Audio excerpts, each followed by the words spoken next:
V6 for the EV, ride around my city. You should come ride with me, yeah. Feel me if you hear me, sip water like a fish, sip box water to the gillies, yeah. This a new way, this a takeover. Do it for the future, time to get a world a makeover. Time never stops, no the timing is not. Time to clean up the block. Streets been a mess, how can I breathe? Smoke in the air, pure gasoline. I see. I lost so much. It looked super close too. They kept coming back fully geared. Oh, he is cheating. I'm pretty sure that I'm almost positive that this fucker is cheating.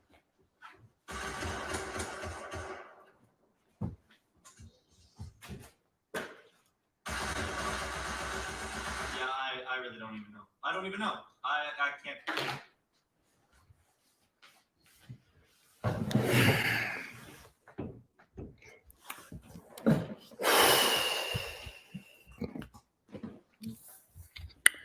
Family, listen. I can't even find my microphone right now, man. I'm so I mean, at this point, guys, if y'all can hear me, man, I'm just at a loss for words, man. I'm just at a loss for words. I mean, I don't know what else we can do, man. I don't know. I know one thing, we need better players, man. I mean, we're just not good. I mean, I've come to that realization. I've accepted that. We just can't. Bruh, I'm telling you, man. I dropped the link, man. If anybody want to come up here, bro. I mean, what is there really to discuss? What is there really to discuss tonight, fellas? I mean, like, how many of us really have confidence in this team? Every game, bro, it's something else. Oh, it's somebody not playing defense. It's somebody having a bad night. It's always something. Somebody can't play.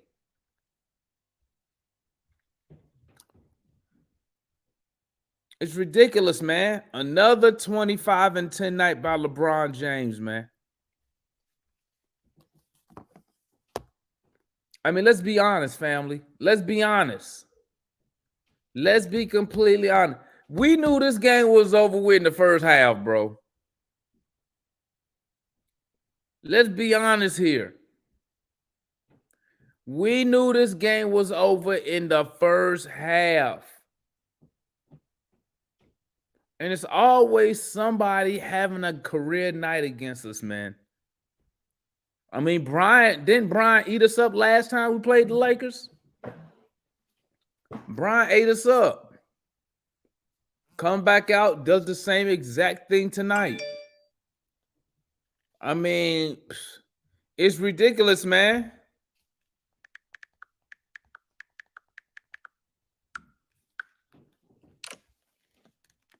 It's ridiculous. Let me bring my boy Markeith up here, man. What's good, homie? Not feeling good, man. Not feeling good at all.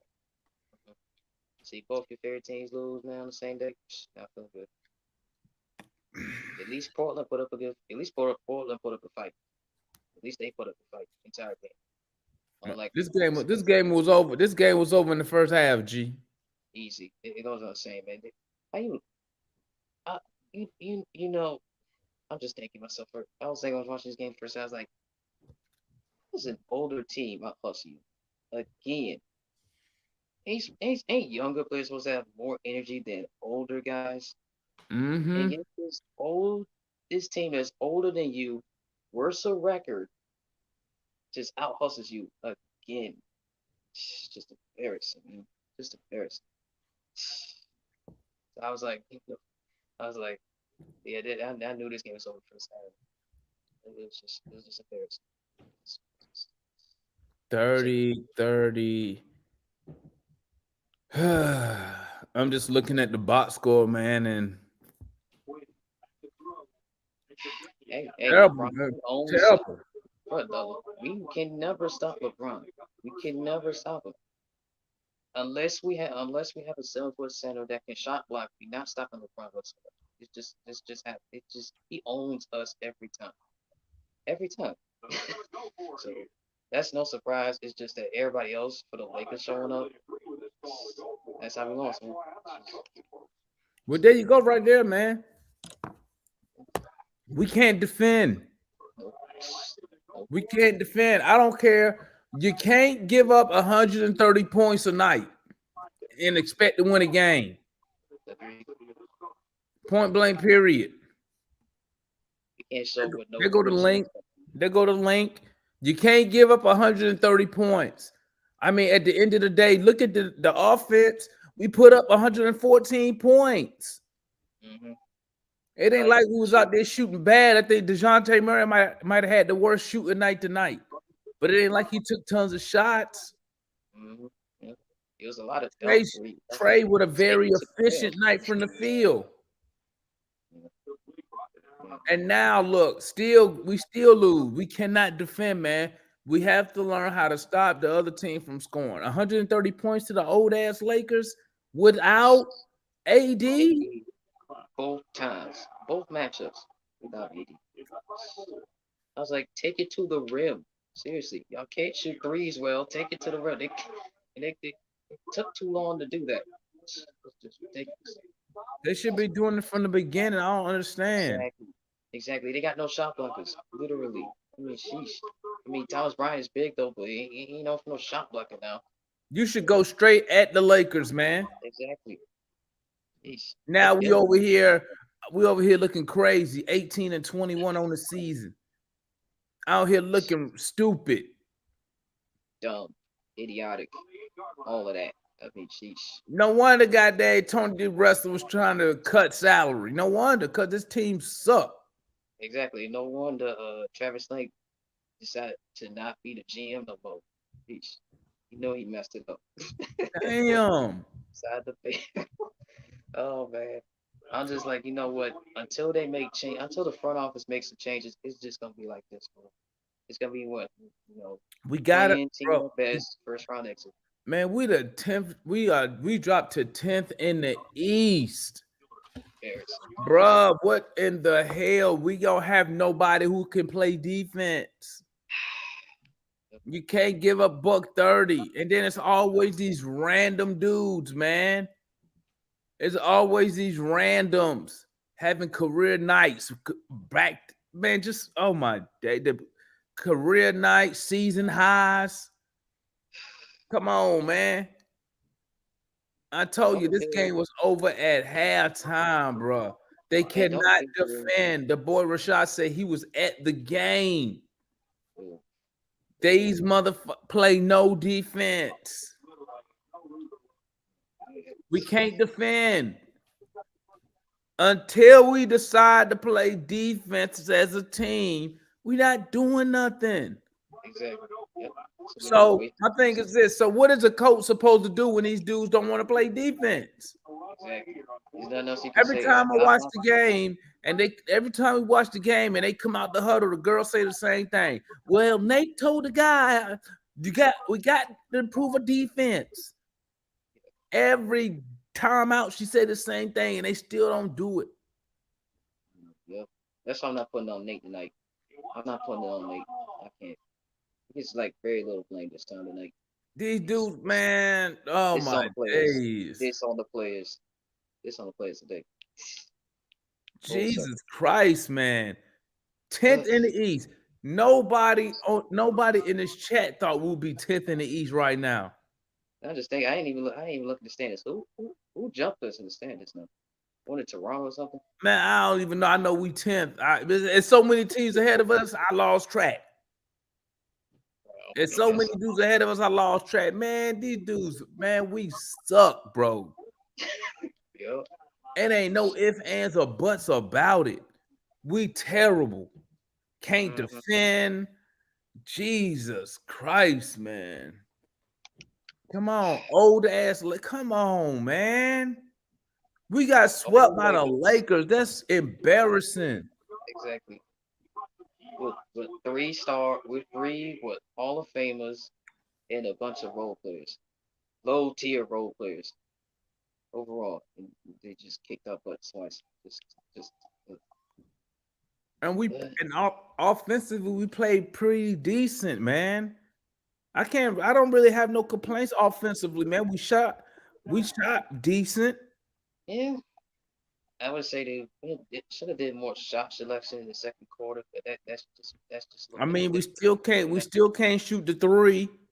Yep. That's what I was like, take it to the rim in the first half. So y'all would hit no threes. They were hitting in the second half. Like they just took it to the rim a lot more in the first half, especially in the second quarter. This game would have been a lot closer. We This game got would to have the been a lot free throw closer. line. We only had 12 turnovers. Lakers had 16. Eesh. One We didn't turnaround share the ball. We only had 24 assists, so we didn't share the ball. again. Dominated again on the board, 51 to That's 39. no surprise. Hustle points, and then you're too short. That's basically about it. Sum it up, bro. It's just this. I mean, it's ridiculous, man. It is ridiculous. Overall, we played pretty decent offensively overall. But I mean, you can't give up 130 points, man. I'm sorry. I'm Uh-huh. sorry. You cannot give it up, man. Because you ain't your offense, because we don't shoot that good. We're not that efficient to try to outscore other teams, man. Let's keep it a buck. Uh-huh. Let's keep it a Yep. buck. Yep. We don't shoot that good to try to outscore other teams. You have to play some defense, which sucks because we can't do that neither. Mhm. Like this is so it's starting to get embarrassing now. 18 and oh It's my getting god, sad. wait, 18 and It's getting sad, 21. man. It's getting sad at this point. Damn, bro. We go in a minute. We about to be a bottom feeder. Yep. With no first round draft pick. Like seriously, that's even worse. Seriously. Shit. Goodness gracious. I was thinking myself while watching this game as well. It's like it feels like it feels like everybody's get back game when they face the Hawks. That's what it feels like. Just like the Falcons when they used to be struggling in the years past. Used to be everybody's get right game. This looks like everybody's get right game when they play against the Hawks every time. For some reason.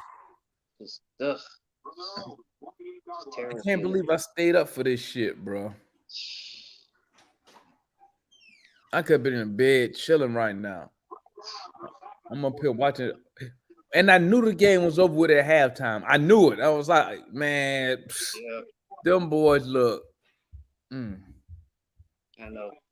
But then they showed some life in the third. But I was like, seriously, where But was that's this the in the first problem, half? bro. You can't fuck around like that in the NBA, man. You got to be ready as soon as the jump ball. You got to be ready. This the other what was it? The sad game or was the game before that? They come out on some bullshit instead of coming out prepared, coming out with energy. Like, Mm-mm. I I can't think accept that shit, bro. Fuck these dudes, man. I can't accept this shit. that Damn. reminds me. That reminds me. You say you wanted Pascal Siakam on the team, right? Hell yeah. Okay, okay. Let me ask you this. Okay, let's say we go for Pascal Siakam. If we get Gary Trent Jr. as well in the same trade, would you do it? Yeah. Who This they want? includes if you had to add Bogey in the trade. Take them. You can have them. Because I'm thinking to myself, Gary Trent Jr. is a 3-and-D type player, like literally. Like, can hit the three and can defend.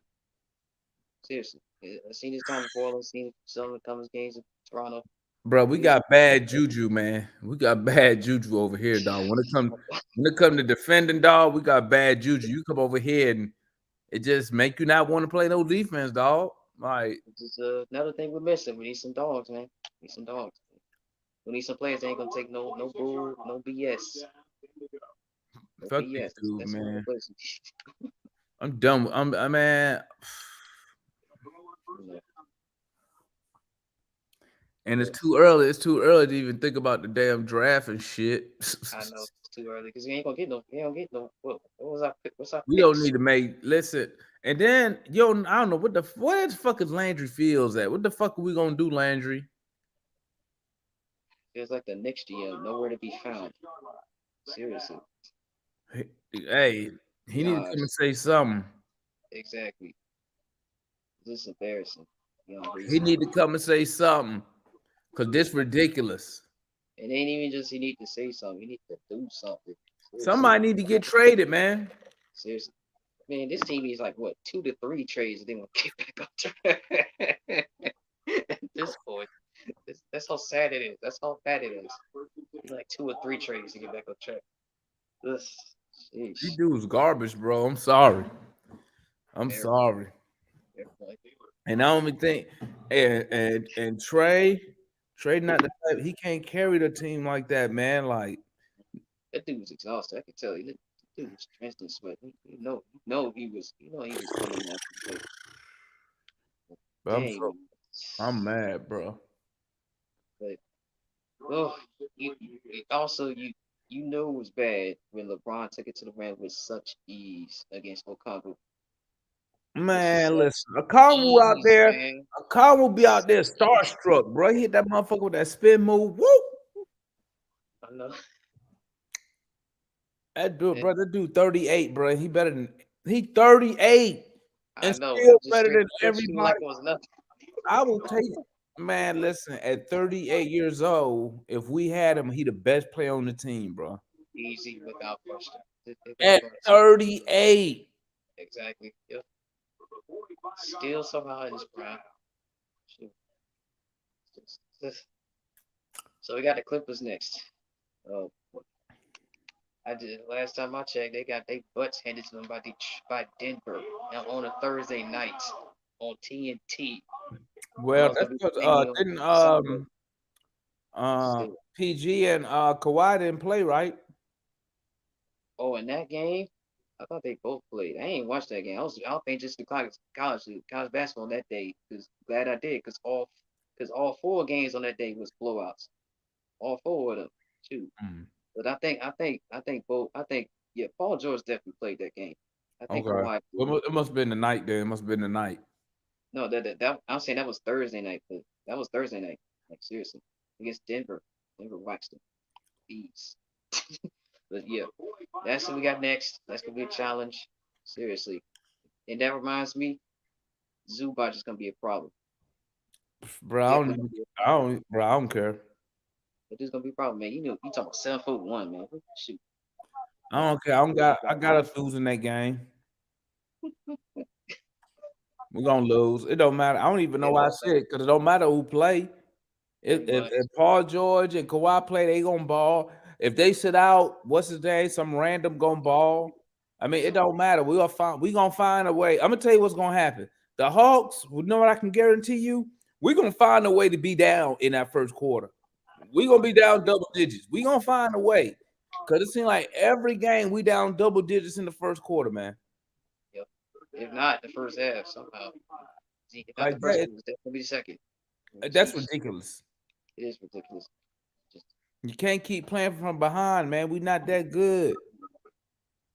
these are Shit. professionals too, man. These are professionals. It's even worse when you're professionals, especially get paid a lot of money. You get whacks like this against an older team. Seriously, it gets These worse. niggas is trash can juice. Woo, man. Sheesh. I'm just gonna be real. Yeah. They trash can juice, man, right now. I'm gonna listen to this press conference tomorrow. I want to hear what Nate got to say, man. I know he ain't got there's nothing he can say It's gonna really without be hurting like yeah, it's gonna somebody's be feelings. exactly. It's gonna be like a broken record. Seriously. Shit. Ugh. Oh man, I'm so Yeah. I don't think I'm trying to remember when did we ever lead in the game? If any, actually, I don't think we did. We never led, did we? Nope. We got blitzed early. We We got blitzed early. didn't even take a lead in the game. Damn, they did a wire to wire on us. Yep. Man, Absolute whooping. That's exactly what happened. An absolute whooping. listen. I'm done, man. I ain't got shit to talk about, man. I'm ready. You know what? I'm finna cut this shit short tonight, family. Because Yeah, you know yeah, what? yeah, like, I'm not giving these dudes my time. yeah. Okay. Attention. I'm not gonna give my time. We already know what the fucking problem is. And until these dudes want to play defense, we not gonna win no games. Agreed. Point blank, period. 130 to the old ass Lakers. LeBron James with another double double. Only thing he didn't do was go for freaking 50. Yep. That's the only one. Shit. Fuck these dudes, man. Shit. Yep.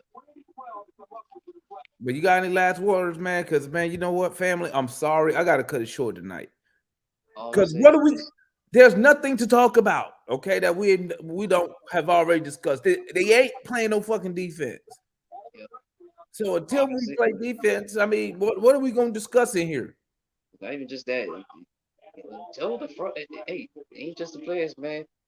Tell the front office make some moves. It's gonna be like this every night. So I'm Man, gonna don't say this nobody want listen. No one want to come here and coach this trash. exactly. I'm just gonna Ain't say nobody, this ain't bum no of the DC night, coach man. gonna come put their reputation on the line for this garbage. Agree. Hey, bum of the night. All the players on the team get the bum of the night. I can't blame some coaching this time. He telling them the Shit. same thing. They ain't doing it. So it's the players this time. Players get the bum of the night. All of them. Even the So ones that fam, play well. so family, listen. Tonight it's a very short fucking show because I'm up. I'm mad, bro.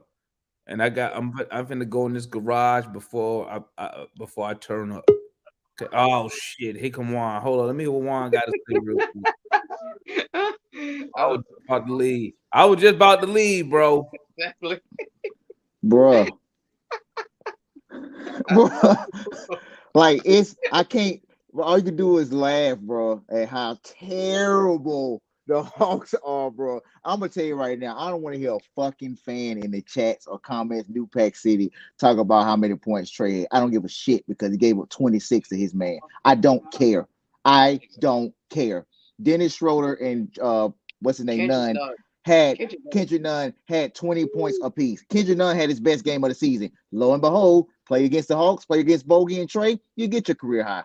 Thomas Bryant, looking at hindsight, is somebody that could have been on our team, man. He got picked up for nothing by the Lakers. And the reason why nobody picked him up because he was coming off an injury. The dude can play, man. He can Yep. play. He was averaging 15 and 12 before he went down a year and a half ago.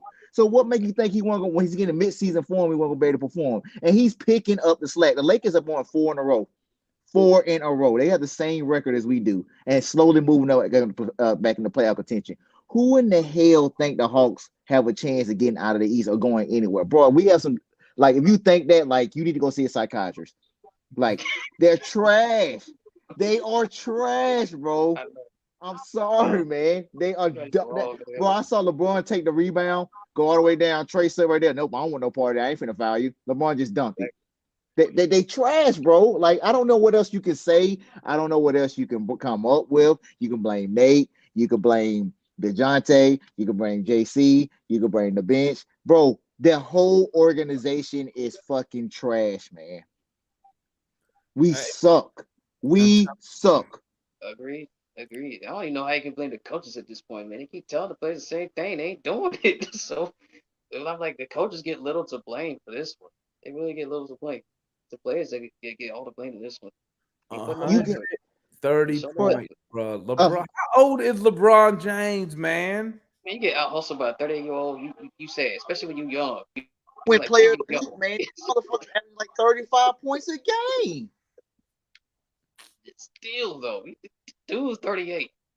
Should be at least I having hate the some tired legs down there. Shoot. I hate the I mean, Hawks. God. Ugh. It's worse for me, man. Shoot, I saw the Blazers earlier today. At least they competed. They lost the Pacers earlier today, so it was a rough night for me. It was rough. Great. They don't care, bro. They don't care. They do not care. Gosh. I didn't even bring up the stat shit, Demond, because I was looking at it. You know how many threes the Lakers hit? Take a guess. Probably about 20. I know the percentage is dang near 50%. Oh yeah, it was up The there. Lake, It was dang near 50%. the Lake, I know that. the Lakers hit 16 out of 35 threes, so almost 50%, man, at 46%. I don't want to talk about rebounding because you already know we gave up half a century on those. 51. Yep. Wax on the boards. The Lakers shot 55% from the field, bro. And they had more turnovers. Bro, I keep they had more telling people, man, how many times on this show and how far back did I say that this team ain't good, bro? Listen, and people thought I was crazy when I said the players are not good.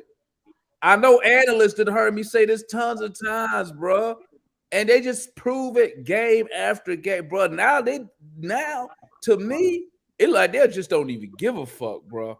That's what I said. I don't think they care. They don't care no more. Yeah, bro, all they care about is that you know paycheck. what? Exactly what. Bro, ain't no coach. I don't know what is a coach supposed to come in and do to fix this shit. Exactly. Bro, we gave up 41 points to Kendrick Nunn and Westbrook. 41 points to Westbrook. We got beat by 3 fucking point guards.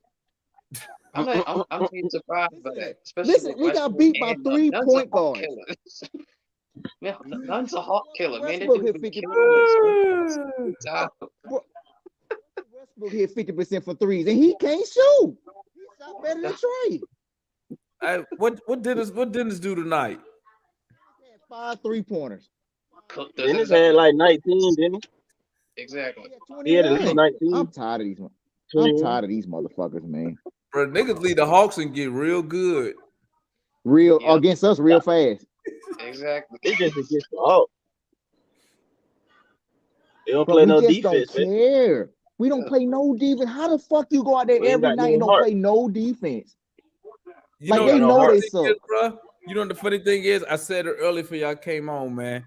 The funniest thing about the defense is that if you watch the Hawks, they do it twice a game, bro. That lady come out that huddle, the sideline reporter, and say, Nate told the guys we need to pick up the defense, and they never do this shit, bro. Like, I don't understand, man. That's why I said these players, they got to go, bro. They not good. They's dumb, bro. I'm gonna tell you something too, man. Like, hindsight is 2020 again. It's looking real fucking shitty right now that we didn't go after Donovan Mitchell instead of DeJounte. Because Donovan is he's playing at an all-star / MVP level. Like, Dude, I know it's hindsight. I know it's hindsight 2020, man. Like, it's looking real bad right now, bro. I like DeJounte. I like him too. I like him. You know what look bad? Boy, You know what make boy, that? I don't want to break it to you. What make it worse is that whatchamajiggy and them went behind Travis back to do the shit too. Yeah. So the shit just made Travis look like a fucking expert. Like, hey, that's why the fuck I ain't do that shit. No, Travis ain't no expert. Don't give that nigga no credit. Don't give him no type of credit.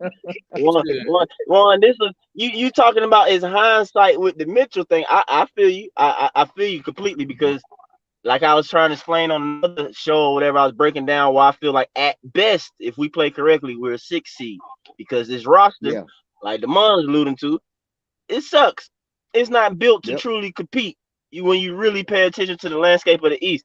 When we got DJ, I was happy. I was. But literally, a few days later or the next day, when it came across that bottom ticker or whatever, why I heard that Donovan Mitchell went to the Cavs, I was like, damn. And I was like, we got to keep doing stuff. We got to make the move. And then next thing you know, we dumped Kevin Hurt, some cheap stuff or whatever. And I felt even worse then because I was like, these other teams deep. I think like the Bucks that went and got Joe Ingles and stuff like that. So I'm thinking we're going to have Kevin Herter on the bench. You feel me? Because I'm looking at still the East and everything like that. Other team, like they deep. They still making moves. And the same thing happened too.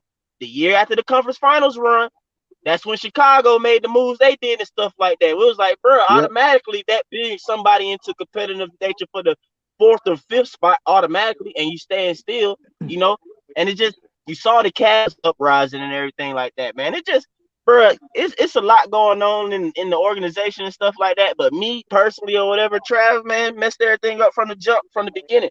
Like I rock with Trey and everything like that though, but bro, it's gonna be a lot of hindsight with that. If this little Negro don't bring us a ring, it's gonna be a lot of hindsight on just the basic fact of what we decided to do on that draft night. You know what I mean? Like that ain't gonna go nowhere. You feel me? Real talk. That might be worse than like. Well, I don't want to say worse. I ain't gonna say that. I ain't gonna say that. Cool. Because it's gonna take time to it come or whatever. Once they all retire, hopefully it's like we'll move on from it fast and quick or whatever. And hopefully we have a ring from Trey. Because I was about to liken it to like taking Marvin Williams over Chris Paul or whatever. Like ain't that bad or whatever, But because like we felt that like right away. It was like that was completely dumb when you needed a point guard. But going over to the overall team thing, man. I know a lot of people, a lot of Hawks fans, whatever, they don't understand it. They think, or whatever you want to call it. But at the end of the day, man, Trey Young is the leader of this basketball team, man. As Trey Young goes, this team gonna go. If Trey Young come out at the beginning of each and every game, not giving full effort in every aspect of the basketball game, it's not gonna really go well for everybody else, man. I mean, they'll probably do it for a little while. I know some people are like, well, that don't make sense, Why they gotta like, trust me, man, it's lame, it's tiring, and then not even just that, but when it comes from a leadership role, or you in a sense the best person or the person, everybody kind of look to in a sense for, certain stuff, when you do certain things, it just energizes the players. You know what I'm saying? It's like, dang, if Trey doing that, then I know I gotta do it, But shoot, if you out there half-assing, you know what I'm saying? Oh, why should I? And then another just basic thing everybody keeps saying too, whatever. We can't have Trey and Bogey on the court together, on the floor together. It's like you can't have them boys out there together, man. That's like all-time worst defense right now. It's way too easy. It's all-time worst defense, man. Bogey, he supposedly got his surgery and everything, man, but Bogey can't move still. Bogey look even worse to me, in my opinion, moving or whatever. He can't move sideways at all. He looking very Bibby-ish. You know what I'm saying? Y'all remember when we first got Bibby? You know what I'm saying? Like Bibby wasn't really moving nowhere or whatever, or even like Gallo was like that. Gallo slick need to retire because he was the king of a take foul. That man there would never try and get back on defense. Cut somebody off. Gallo used to be the king of the take foul, boy. He like, hell no, I'm finna foul you, man. We're gonna go ahead and walk this down the court or whatever. But yeah, man. Man, the roster is horrible, bro. The deadline coming soon. I highly doubt we do anything, man. The folks finna stay pat once again, try and see what it do. You know what I'm saying? Again, everybody want to blame Coach McMillan. Matt, he in the comments and everything like that. He swore up and down. The coach got to get these professional players. Gotta go, Mike. There you go. He got to get them pumped. He got to get them pumped to come to a game. You really, hold on, man. I'm saying this, and I ain't get all let you say that, but you really think and feel like professional players need to be hyped up, encouraged, whatever you want to call it, before an NBA basketball game, and they get paid for it now. They get paid for this. They get paid a lot of money, handsomely well. And they got to be reminded game in and game out before each and every game that we need to win this. Let alone, I mean, where do competitive nature kick in? Where do the heart kick in? Where do we been losing so much? Coach ain't even got to say nothing to me. I'm just tired of losing. I'm ready to do whatever it takes. You know what I'm saying? Or we got players so selfish that they willing to sabotage this whole season to get what they want, quote unquote. And some fans might feel that way too, because like Nate, you like, hell, it is what it is. Let it burn so we can go and get another coach. I mean, I mean, to me, if this wasn't named the Hawks, since a lot of people are emotionally attached to Nate, if this wasn't the Hawks, if this was the Toronto Raptors, or if this was the Brooklyn Nets, any other team, they would look out there and say, I think the team has quit on the coach. I mean, it's clear as day. How many games this season we've been down by double digits in the first 5 minutes of the game, the first 7 minutes of the game? Hell, 16, the last 2 16, weeks. 17, The 18 last games. 2 weeks. You know what I'm saying? So it's every game. How many times we've been down at halftime? 25 times? 28 times this season? You know what I'm saying? So it's to me it's very evident that they just, for whatever, right or wrong, whatever reason, there is no spark. There's no energy. There's no spark. There's no life. There's nothing. They're comatose. They're dead over there. They're just going through the motions. Like I said the other day, they're playing like this is game 81 to 82. You know what I'm saying? And whether Nate, rightly or wrongly, depending on which side of the fence you on, what if this was any other job and a supervisor's not getting the best out of the employees, and it's all of the employees, the supervisor has to go. Now, I mean, So do some of the employees. The whole season down. Maybe they'll get inspired and maybe they'll play. Maybe they'll do this. Maybe we're gonna waste away the whole season. Bro, we already wasted away the season. We are on pace for 37 wins. We're not making 37 wins, bro.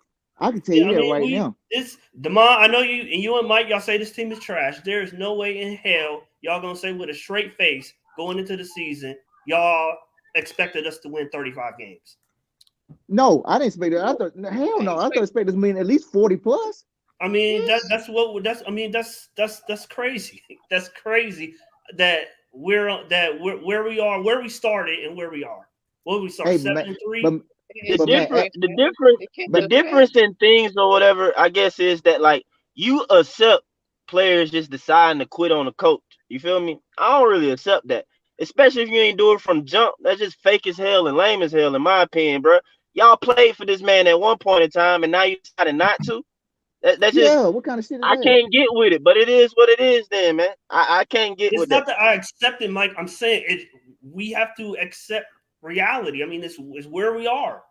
So, Matt, bro, check this out, bro. Regardless of what kind of animosity or feelings they have toward Nate, what in the hell does that have to do with individual defense and individual discipline, bro? Like, when you gonna grab your nuts and just say, I'm not finna just let this keep on happening to me? These motherfuckers don't care, bro. Like, you literally see it like, I'm out to get mine, pretty much. Like, I'm gonna get my 15, 20 points. Do you? I'm not gonna talk to one another. I'm not gonna go. Bro, the Lakers scored 70 in the first half and 60 in the second half. Like, we are, bro. They almost scored the same amount of points in the first half they did in the second half, bro. I think that was the most points in the first half all year. 130, like Demond said, bro. I'm finna look at the stats, see how many 120 plus games we gave up in the last 10 games. Yeah, I mean, they just, like I said, they playing like the season is over with because more than that. They don't believe whatever. I know y'all saying Lauren is saying he's saying great stuff in the huddle. Whatever that is, it's not translating. So you telling me a coach is gonna fix this bullshit? I'm not saying that Ime Udoka is gonna get us in the finals, but I damn sure guarantee that we're not gonna be getting blown out every night, every other night, every 3 times in 5 games. We down by 15 points at halftime. That's not gonna happen. Hey, here you go. I think it will. Hey, here you go. Since that loss to Brooklyn, bro, we have gave up. This was this Saturday, December 10th, and we are what's this? January the 6th, January 5th, January 6th. Mm-hmm. We have given up 11 out of our last 14 games of 120 points or more. Yeah. How, bro? We like how? Like if a majority of that is gonna go on Nate, obviously. A majority is gonna go on Nate, but a lot of that needs to go into player personnel too. Like, what the fuck are y'all doing? You can't tell me Clint Capella. We're one Clint Capella away from improving stopping teams. That's going what I told Gerald.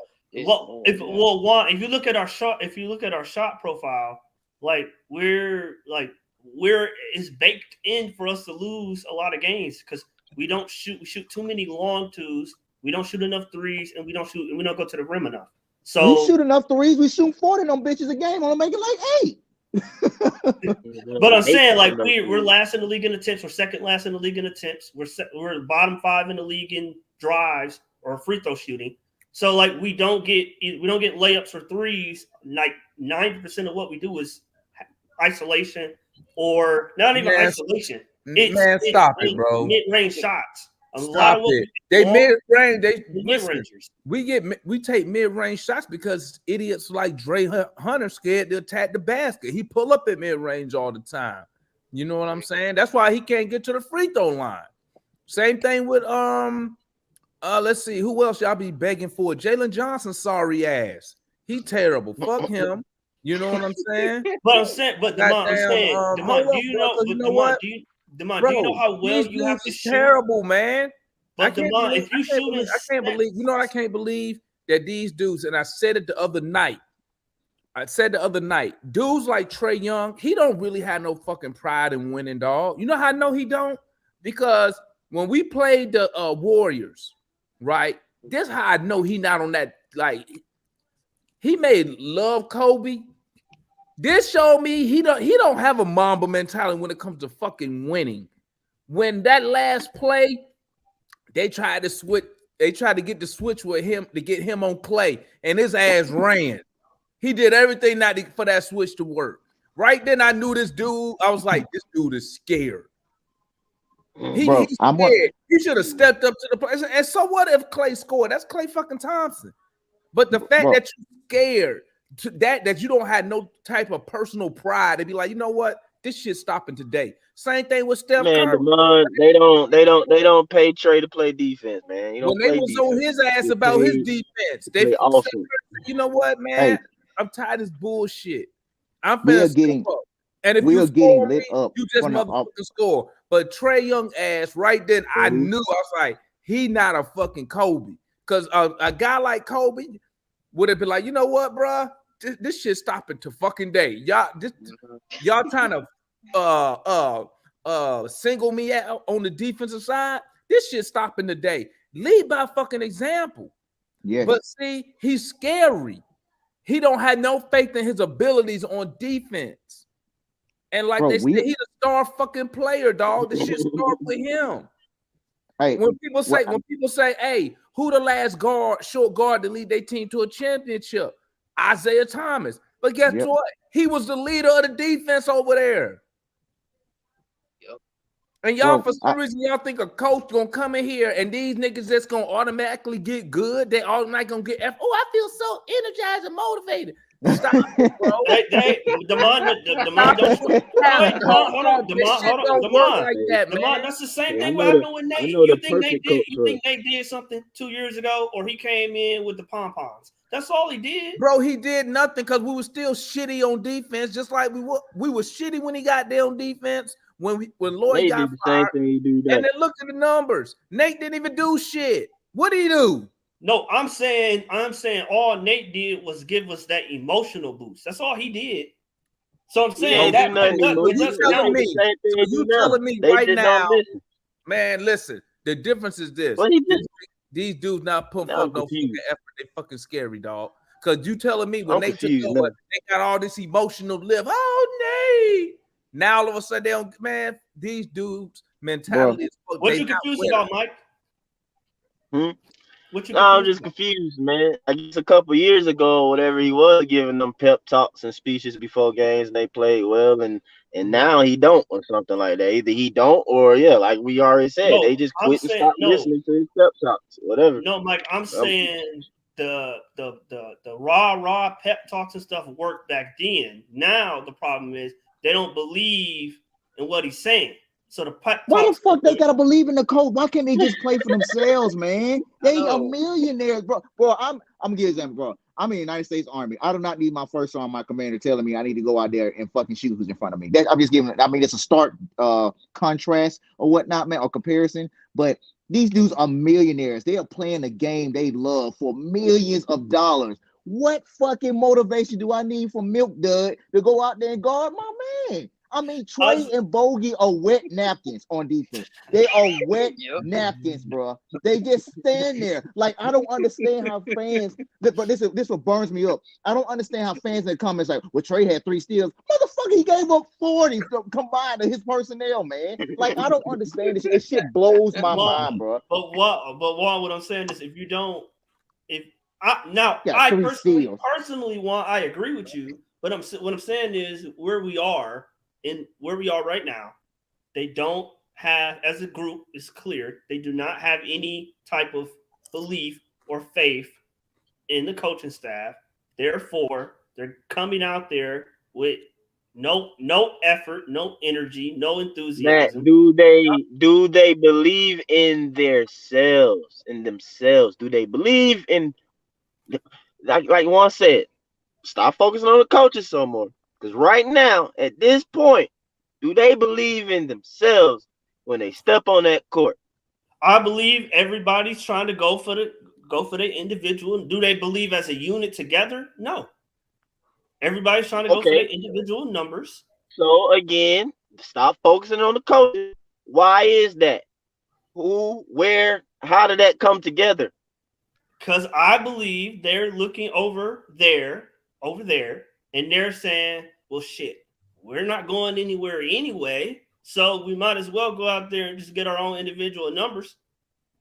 Yeah, damn, but you just straight didn't listen Mike, to me, bro. So Mike, there's no teamwork, there's no team communication, there is no partnership, there is no, you know what I'm saying, like I got your back. There's none of that. No unity. That doesn't exist. So and all that is so the coach got to do all that at the top of the key. That's why nobody rotated over. The coach got to bring unity to the community. UNITY. Fuck out of here, man. That's what I'm trying my best. I'm trying my best to get Matt to like stop blaming the coaches for a minute. We're gonna look at our team, our roster, and our players. Like, Matt, where is the leadership, bro? Man? Where is the leadership amongst the players? So you played basketball last week, right? So Matt, where you located, Matt? Matt, where you located? I'm right in Buckhead off Lenox Road. Man, you in Atlanta. That's all I need to hear. Right in Morningside. Hey, man. The next time you go play ball, man, please hit me up, man. Okay. I want to. I got you. Yeah. There we go. We do that, man. I got to make sure I give you my say the mud. No, yeah, I always trying to hoop, man. I got you. Matt, but Mike, what I'm saying, Matt not gonna be inspired when you get out there, man. So I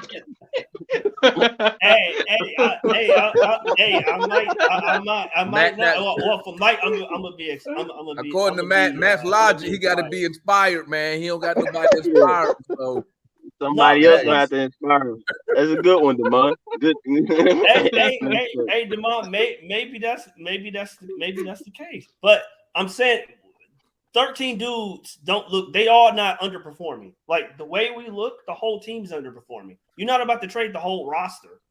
So I'm saying, like, that's why I said that. That's why the other day I used the school analogy. If you got a class and the whole class failed the test, it's not the class. It's not the class. It's whoever. It's the teacher.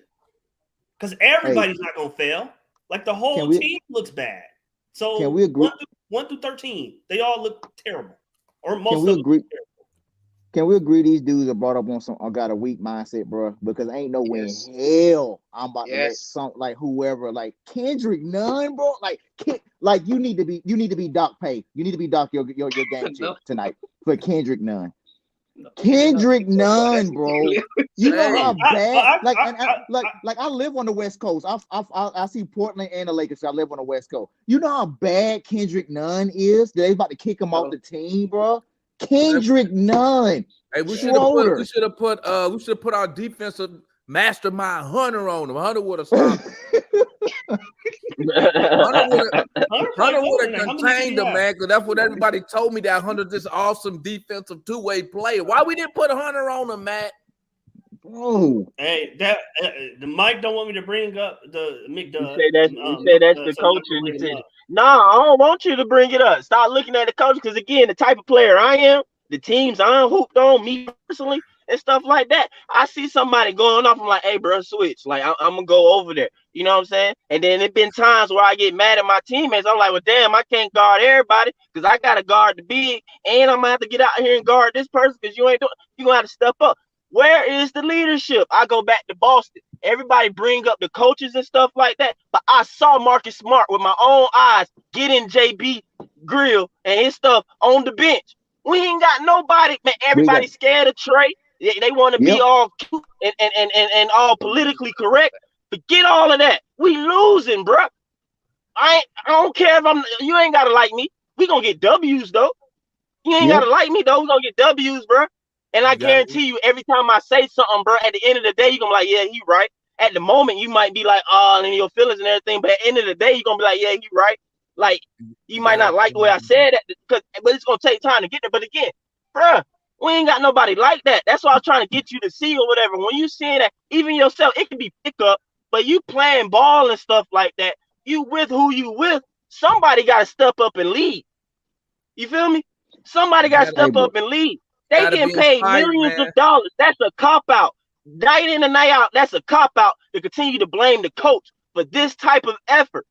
That is a complete cop-out. These are grown men. They over 20 years old. They got a luxury life. They not tired. What are you tired from? What are you tired from? You feel me? Hey, bro. That double overtime game the other day, but it ain't like they working 12-hour shifts or 16-hour shifts. Trey Young recorded the security guy sleep. You know what I'm saying? But I bet you Trey ain't never worked no double. You know what I'm saying? He ain't never worked no double. These boys should have plenty of energy. Like, they don't make no sense. But a coach gotta tell them to come out here and play. I gotta remind y'all every game that, hey, y'all know we lost the other game. You know, we keep losing, whatever, by how many points the one gave the statistics for. It's like, when are y'all gonna grab your own nuts, like others said, and literally get out there and do something? Say, I'm tired of this. Talk to your next man that's in the battle with you. Like, bruh, I'm tired of this. You got to be tired of this. We got to do something about it, bruh. You know what I'm saying? I don't even see no frustration because, hell, I would have probably got in a fight by now, at least with another team, because they would be like, well, he just boiled up, frustrated now. But Mike, didn't it already have how many? 16 meetings? 17 meetings already in the first 30 games? Well, then now it's time for somebody to get physically hurt. Well, they ain't gonna say I get hurt, but it's time for a fight. Almost all good teams in championships, bro, they don't say nothing, but somebody came to blows. Like, you gonna have to hear me, bro, because I'm tired of this, or y'all trade me up out of here, or something like that. But I'm tired of this. It's gonna have to come to that. We ain't gotta hear about it.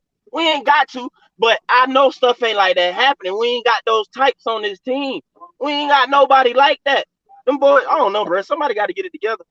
Hey, bro, the Army can pay, NBA can pay me right now. The NBA can pay me right now, and I'll come in the locker room and I'll fix all this shit. 6'3", 200 pounds. I lift more than all them motherfuckers, dude. I'll bust their ass for them. But anyway, hey man, we need, bro. All serious, we need a Draymond Green type enforcer in our locker room, bro, because these guys are so mentally weak and fragile, bro. You can tell they soft as shit, bro. It's like they don't care. You know what I mean? You can just tell, man. If I'm fucking the top, like, I'm docking them motherfuckers every single game. Oh, you don't want to play defense? Dock your pay.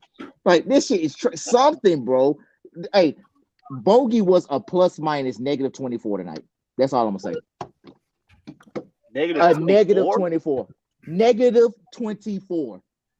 What's the record? That's possible. Ouch, that is sad.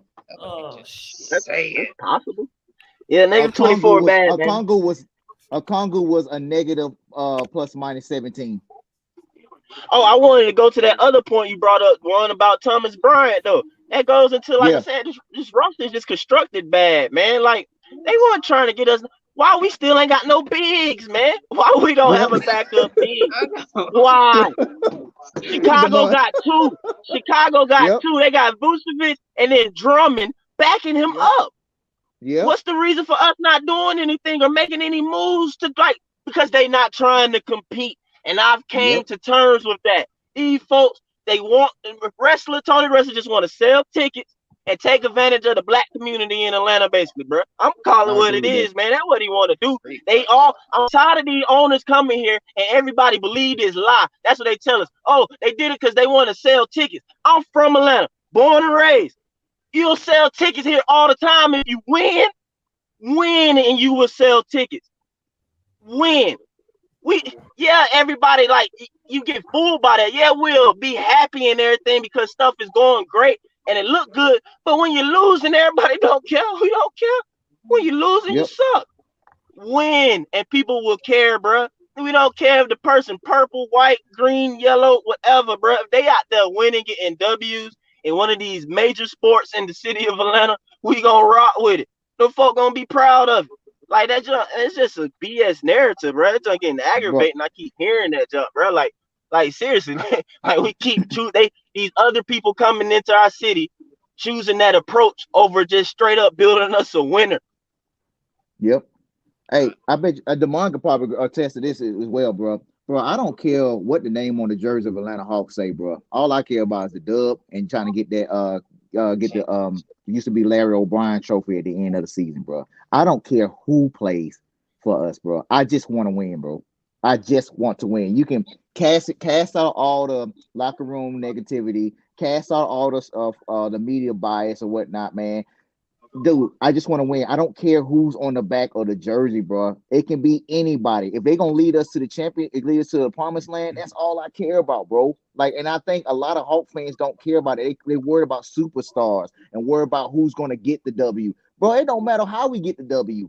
Just matter we get it and we progress and we become a championship team. I don't care if we have a superstar or not, long as we win, bro. That's my mentality. But with a superstar, that's because a lot of these dudes. A lot of these dudes, they got favorite players, man. Like you could tell. Like tonight, DeJounte Murray, that motherfucker was terrible to tonight. Garbage.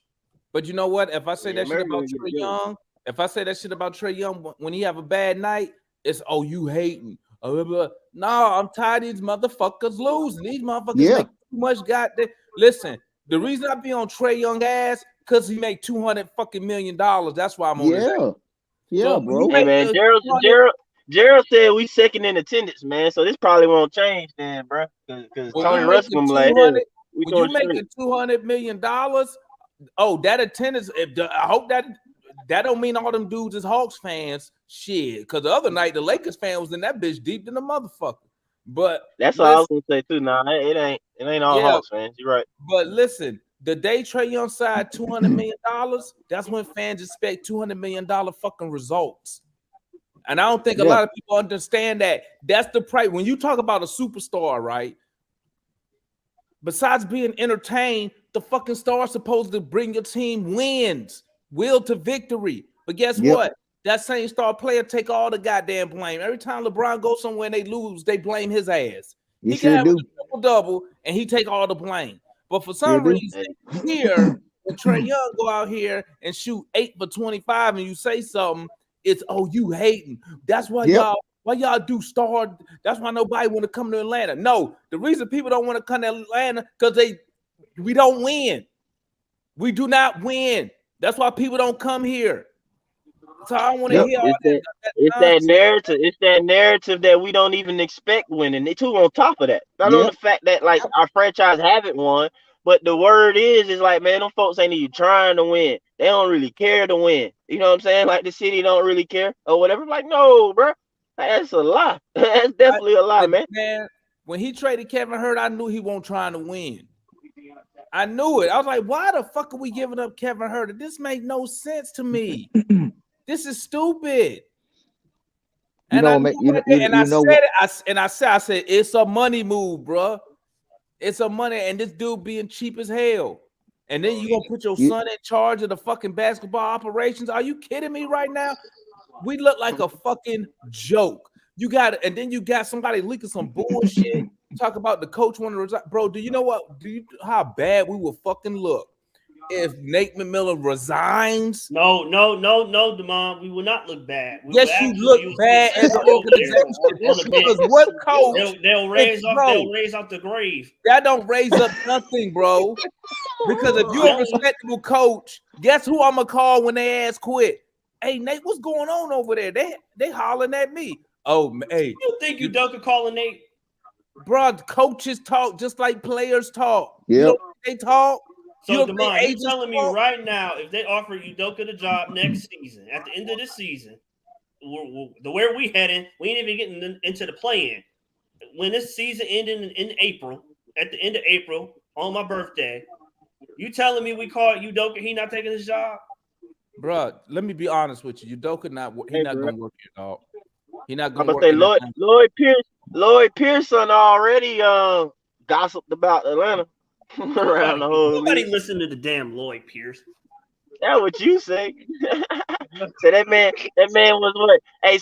Say Lloyd Pierce got the league to change the rule. He was hating on Trey.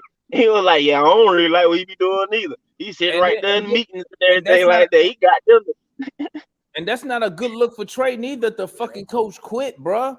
That shit make him look bad. That's his second coach that fucking quit on his ass. Well, not quit because Lloyd ain't quit. He got fired, but Trey didn't even like his ass. He ain't like. I don't say he don't like Nate. I don't like I said. I don't think it's personal. I think it's just he didn't watch this dude, added it up in his head that this dude ain't it, and this is what you get. Bro, he can't say nobody, and he ain't first team all NBA, bro. To be saying some shit, he ain't won shit. So Wait my Trey, right? Yeah, he ain't won shit to sit back and say, yeah, I analyze it. Bitch, what the fuck have you done for Atlanta, man? What you won? Nothing.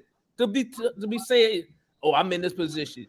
See, y'all let him do that shit as a star, but then when I criticize him, what stars supposed to be doing, like y'all get on my ass about the shit. Oh no, man, y'all just hating on him. Why y'all saying this, bro? I'm gonna keep it. I'm gonna be 100% real, bro. Unless this dude steps up on the defensive side of the ball like major, he ain't leading us to shit. But some couple fun times. Let's be real here. It's just like Mike said, bro. It might be echoing this for like almost 2 years.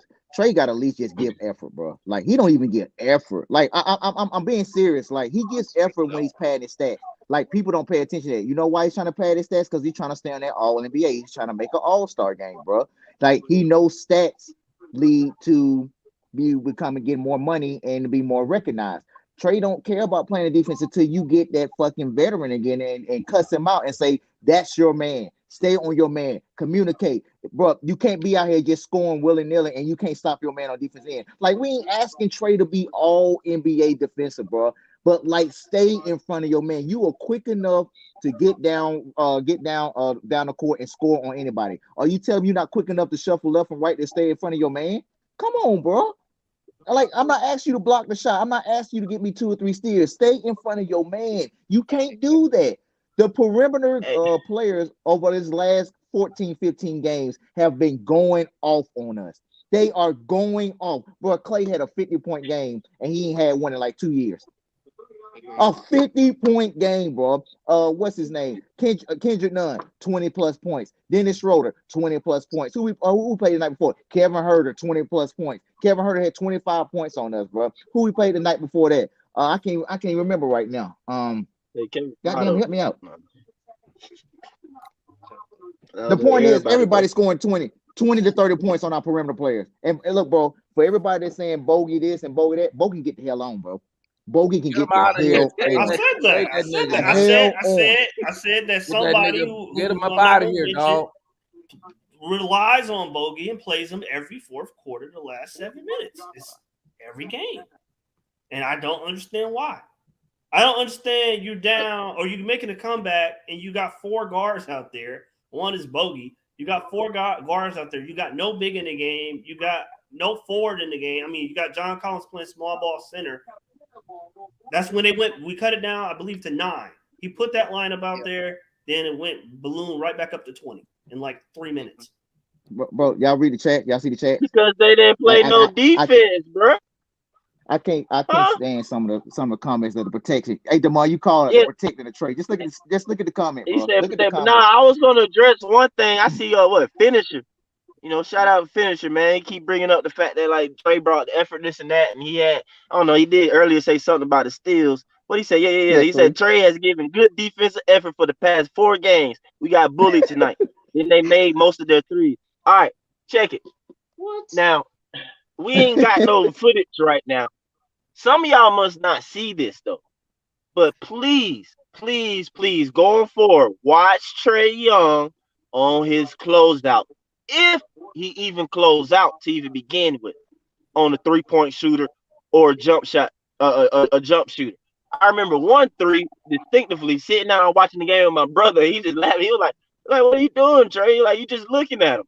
Now, a lot of times that's what he does. He just look at the guy, pull up and shoot a 3. Yeah, somebody can say, well, you putting a hand in the face. That ain't going to, some of y'all claim that ain't going to make no difference. But the thing is, though, definitely was not going to make a difference. It's just standing there and looking at him. I mean, these are NBA pros. They going to just basically knock down a shot. Then you already, nothing really, Trey. But anyway, then the next step, watch when he actually give effort sometimes, when he call effort and actually close in. Now, sometimes he actually goes towards the person. But watch what he does, though. He does this little silly, dumb side swipe bull he does. He go like this. I don't know what in the world it is. Like, I know I'm not the only person who ever seen this or whatever. Please pay attention to it.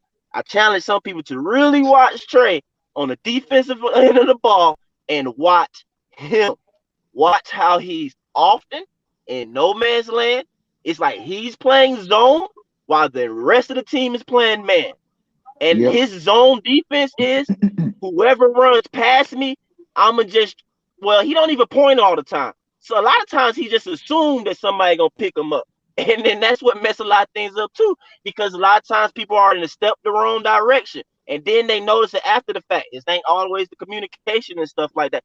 Right? It's a lot. Again, some of y'all might be like, oh, it's coaching this and that. But for me, man, if I'm a professional coach, middle of the season stuff, bro, like you really ain't got time to be trying to teach all of that, man, to that extent. Like that is a lot of stuff that obviously Trey has not gotten, man. Like he hasn't gotten. And please don't bring up any other players. I'm talking about my team. If those players play for my team, I'll be talking about them. Mike, I'm just I'd be really lost. Like, what is this man supposed to do? They come out clearly either they didn't watch film or they wasn't paying attention, because they could, like I said, I'm gonna pull it up. I would say they have to be down 70-75% of first quarters. They have to be losing at halftime 70-80% of the time. They're losing at halftime. So whatever he's saying, whatever he's doing, whatever he's going over in practice, whatever that is, y'all say it's a lot. I don't think it's much at all. But whatever it is, he don't got it, because it is not translating. Therefore, they look lost on defense almost every game they play. Hey, Matt, do me a favor, Matt. On either side of the ball, you pick either side, defense or offense, right? Go draw up or describe a play for effort for me. For effort. Mike, what I'm saying is, I agree with you, Mike. They don't have the effort. But I'm saying, Mike, they don't have the effort because they know or they believe that they're going to be a first round exit. So the what you see is a team that's given up. So you telling me we paying these dudes all this money and they know they basically quitting right now? I mean, that's what you see. There's no other explanation. But somebody need to tell the organization they need to start docking paychecks then. If 13 times in the last 15 games, we've been down by double digits. I mean, we get blown out if we play 3 times in a week, we're gonna get blown out 2 of the 3 times. We might come back and make it close. Defend, bro. They're not down by double digits 2 of the 3 times. Man, shit. Where Luka at? Shit. Nobody wants. He's stupid, man. Hey, talk about getting people fired. Luka got the coach fired, the GM fired, and now they winning. What's their record now? The GM was a Mark Cuban move. Hey, let Trey pick his next coach like they did with Luka. See what we get then. You said do what? Let Trey pick the coach like they let Luka pick Jason Kidd and see where we are. Bro, let me tell you something, Matt.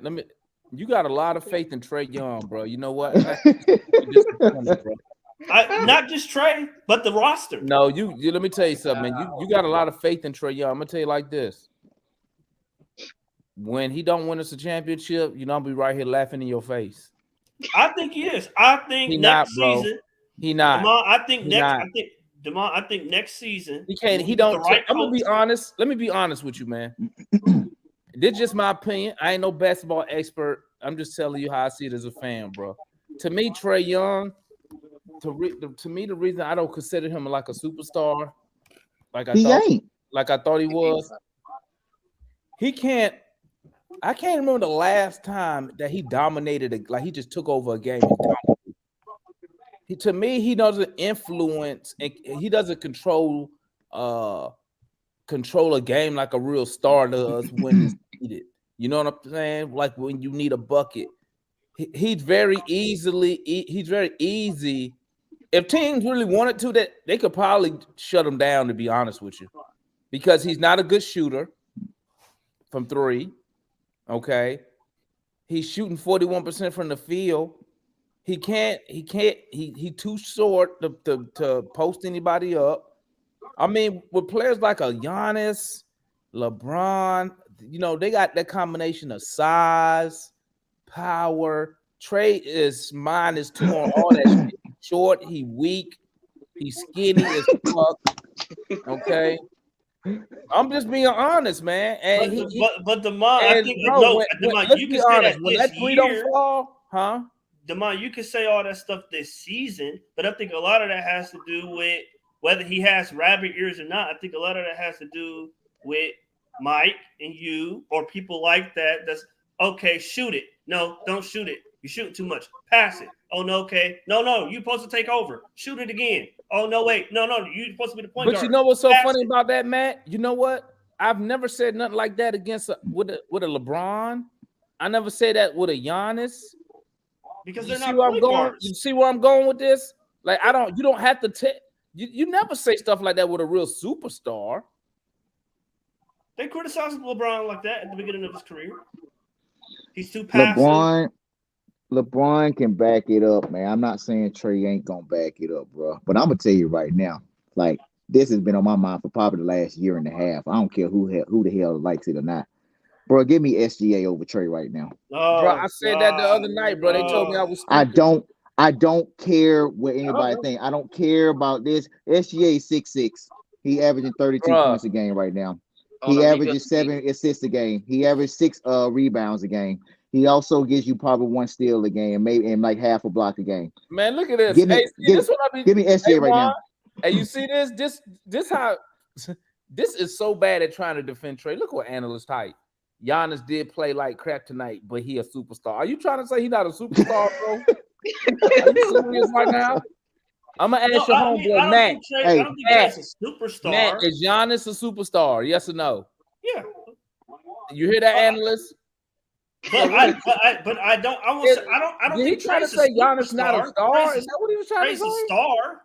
Trey's a star for sure. But he a superstar. What the? I think he's just saying that superstars have off nights or whatever. I guess that's what that's what he's saying. He's saying off night, but for his off night, I do think some of y'all are unproportionately like. You know what? I'm gonna keep it real with you, man. I'm gonna keep it real. If Trey Young won't make it $250 million, yeah, I wouldn't be like this. But he making $250 million. I need those results, like the other $250 million niggas making. I know. You know, some Zion showing a lot more than freaking Trey Young right now. The Trey for Zion straight up. Career. Zion supposed to be in Atlanta. Y'all cannot be prisoners of the moment. Zion supposed to be in Atlanta anyway. Zion straight up. The league rigged it. They cheated us, man. I want y'all to keep this moment in time next season when we get the right coaching over there on the sideline. This energy for now. I want y'all to keep this energy. No, bro. I gotta see it with the next coach. No. I need to see it with the next coach for 2+ years. It need to happen for 3 seasons. I don't care. I've seen this team look night and day with a new coach within the first season and all that bull. What I'm saying is that I don't trust that our current core, or if they go as one person goes, I don't know if that one person is not going to quit on the next coach 2 years later after they're hired. That's all I'm saying. Well, Yeah, I think he's going to have. What are we going to do, Matt? What in- are we going to do when we get a new coach and 2 years later they're uninspired? What are we going to do then? Well, I don't That's think. all I'm saying. Well, I don't think that. Okay. Hey y'all, you know what's so funny? Hey, listen, Matt said Nate can't inspire the players, but Matt think that Becky Hammond can inspire the players. That's right. Here's why, Demond. Here's why. Are you serious? Come Demond, on, bro. Demond, here's why though. Because you know the fundamentals, the man. reason Come that on, the bro. Hawks are failing. Matt, let's be honest. You really think Trey Young would listen to Becky Hammond? Are we serious right now? Demond, I think he would because, like I said, with Nate, it's not. I don't think it's personal. I think it's basketball. It's X's and O's. That's the problem. Like we're advanced. We're past the X's. We're past the rah really. Stage. We need a person of X's and O's that can. Bro, that can say that out loud, man. Say that out loud. It ain't no X's and O's for Trey and Bogey defense. Ain't no X's and O's for that. Hold on, wait. Luka's a terrible defender, but Jason Kidd had They fourth in the West, though. They Exactly. fourth in the West, though. Gerald, he had the top 3 in the nuts league in offensively. defense That'd be last shit. year. Luka is bad. Luka can be bad going like laterally, but you can hide him on players that's not necessarily going to challenge that as much. With Trey, when you're trying to hide him, anybody can decide to post him. From the most bummest of players, the bummest of players can't just decide to post Luka. Even decent because he can hold his ground there, push them away within a small thing. I don't want to get caught sitting here trying to defend Luka and all that bull, bro. I really don't want to do that. But like, bro, it's just basic stuff when you start talking physics, man. You know what I'm saying? It's like the dude just plays physics. But Mike, physics or not, Luka is an awful defender. He's what, 2 points better than Trey Young? All right, let's not talk about Luka. Let's take Gallo. Gallo played for us last season. A lot of people will say, and I just said it earlier, Gallo was the king of a take foul. Gallo sucked moving his stuff laterally, like moving side to side. But I would want Gallo post defending for us. Last season, he was one of our better post defenders, though. If he was in a little smaller, contained place, he can be strong, use his size, bump, and he did a decent job there. It was when he get challenged to move his feet side to side, then you automatically know, yeah, he dead. Like, that ain't happening. But because of his size, he's not finna be dead any and everywhere on the court. Trey, because of his size, combined with his lack and piss poor effort and inconsistent effort, he is dead everywhere on the court. And combined with his low IQ, it's like he don't understand because of his size or whatever, bro.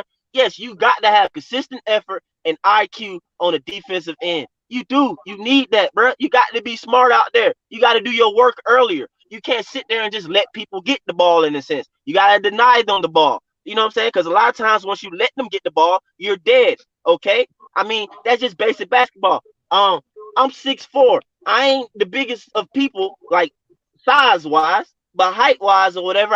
In the NBA, yes, that's perimeter player. But you understand around average folks, that's a little taller. I have to guard people a lot of times that's a lot bigger and stronger. But what do you do, though?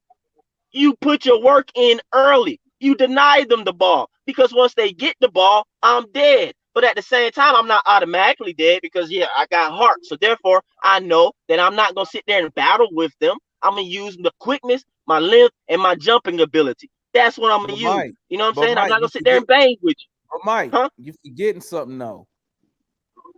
Were you inspired to play that way? But yes, I was, but not from an outside entity. You know what I'm saying? It's from my inner self or whatever. That I'm not finna sit here and let you do me in. Like, no, bro. Like, you're not finna just kill me. Mike, I got you. And a lot of what you said, I agree with. Don't worry, Mike. Don't worry. What I'm saying is, because when Becky Hammond get here and lead us to the championship. Demond, I'm trying to. I love to be wrong though. That's one of the better offensive minds out there. But I'm saying, Matt, I'm gonna give it to you, Matt, because you're an original motherfucker, dog. Like, you want Becky Hammond to be the coach. You don't care if Trey play defense. Like, yeah. You own one, man. I get it to you. Like, it ain't no. Hold on. Hey, nobody got no taste like Matt. Nobody got no taste like Matt. And then you got analysts who gonna co-sign everything that Matt say. Damon, you do know that Mitchell is one of the worst defenders in the NBA at his position. He's one of the worst defenders. You think And you know what's Cleveland so cares? funny? And you know But what's so he's funny? a go-to His scorer. defensive rating last year was better than Hunter. Hunter's supposed to be our defensive stopper. But I'm saying, nobody cares if and right now in Cleveland, no one cares if he plays defense. You know what? Hey, Matt, you know what? This just popped in my head. Matt. This just popped in my head. Can Trey Young even guard Becky Hammond? He's trolling right now. Oh man. Well, that just popped in my head. Hey, do you think he could guard her? I don't think. But the difference is, I don't. Think do we need I to don't switch think off? she would care. We need to switch I Trey don't off think of she would Becky. care. And they got to call that in. She would come up with something to hide him, shade him, something where he's not involved in every play, so you don't even notice he's not playing defense or not. I'm not saying I never say I don't care if he plays defense at all. I'm just saying what Mike described in a perfect world, absolutely, that would be the perfect player. I'm saying in the reality we are right now, as offensive as the game is today.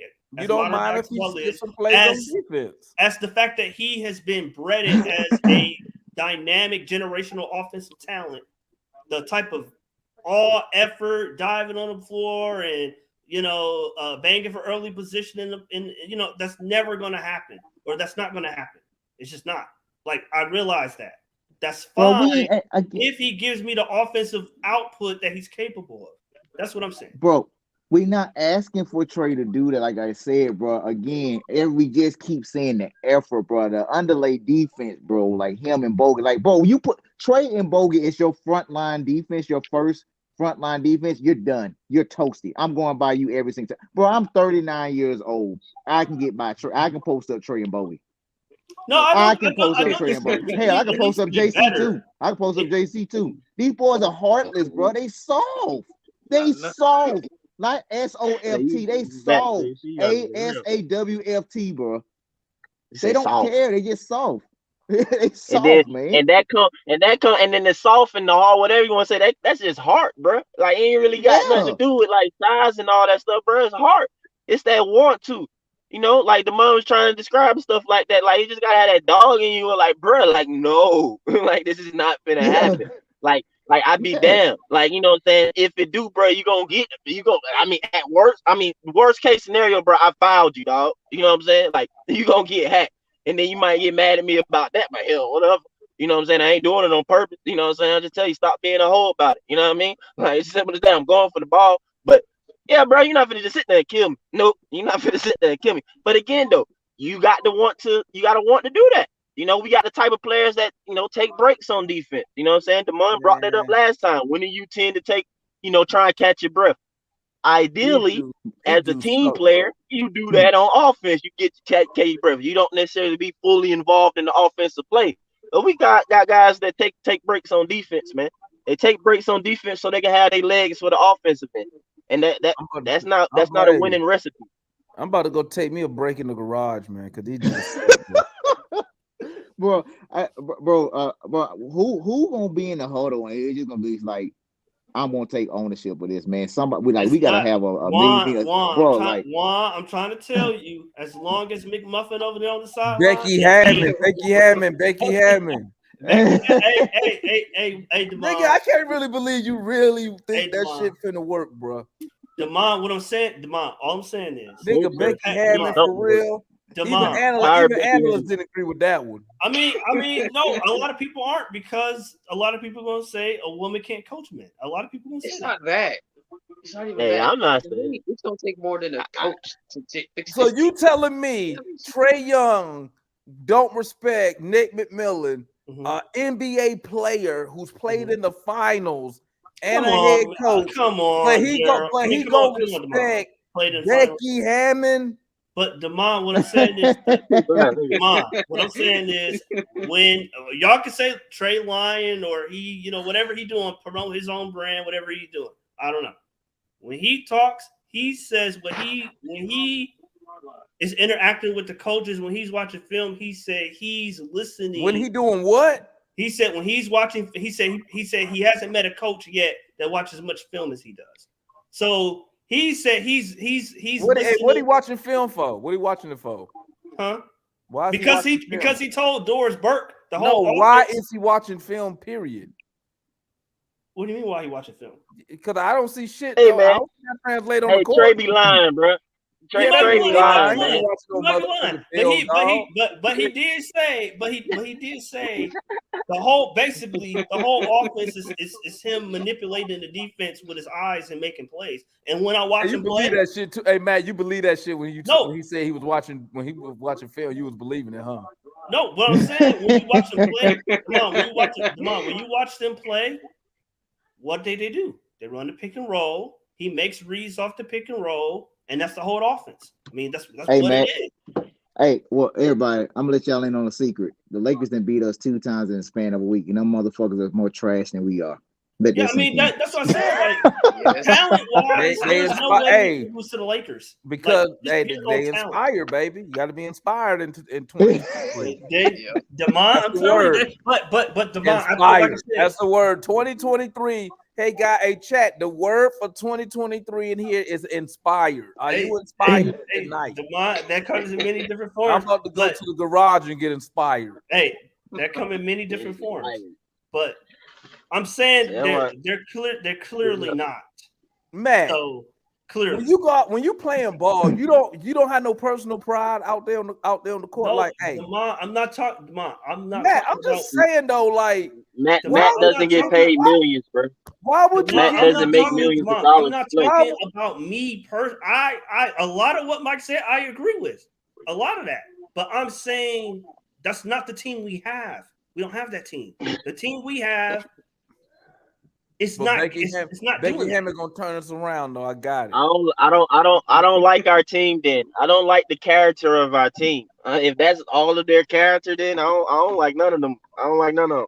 But that's all of their character. Mike, how likely is it that you're gonna trade 12 dudes between now and a month from now? Bro, it's not like we already screwed up, but you better spend the next couple of seasons revamping this whole thing, if that's the case. I mean, but anyway, I give a new coach a try. Like I said, I'm pretty sure we'll be 5 for one season, and then they'll find some reason to tune them out. I don't think it's like I said with Lloyd Pierce. That was personal. Like that was clearly like they didn't get along outside of basketball. That was clearly personal.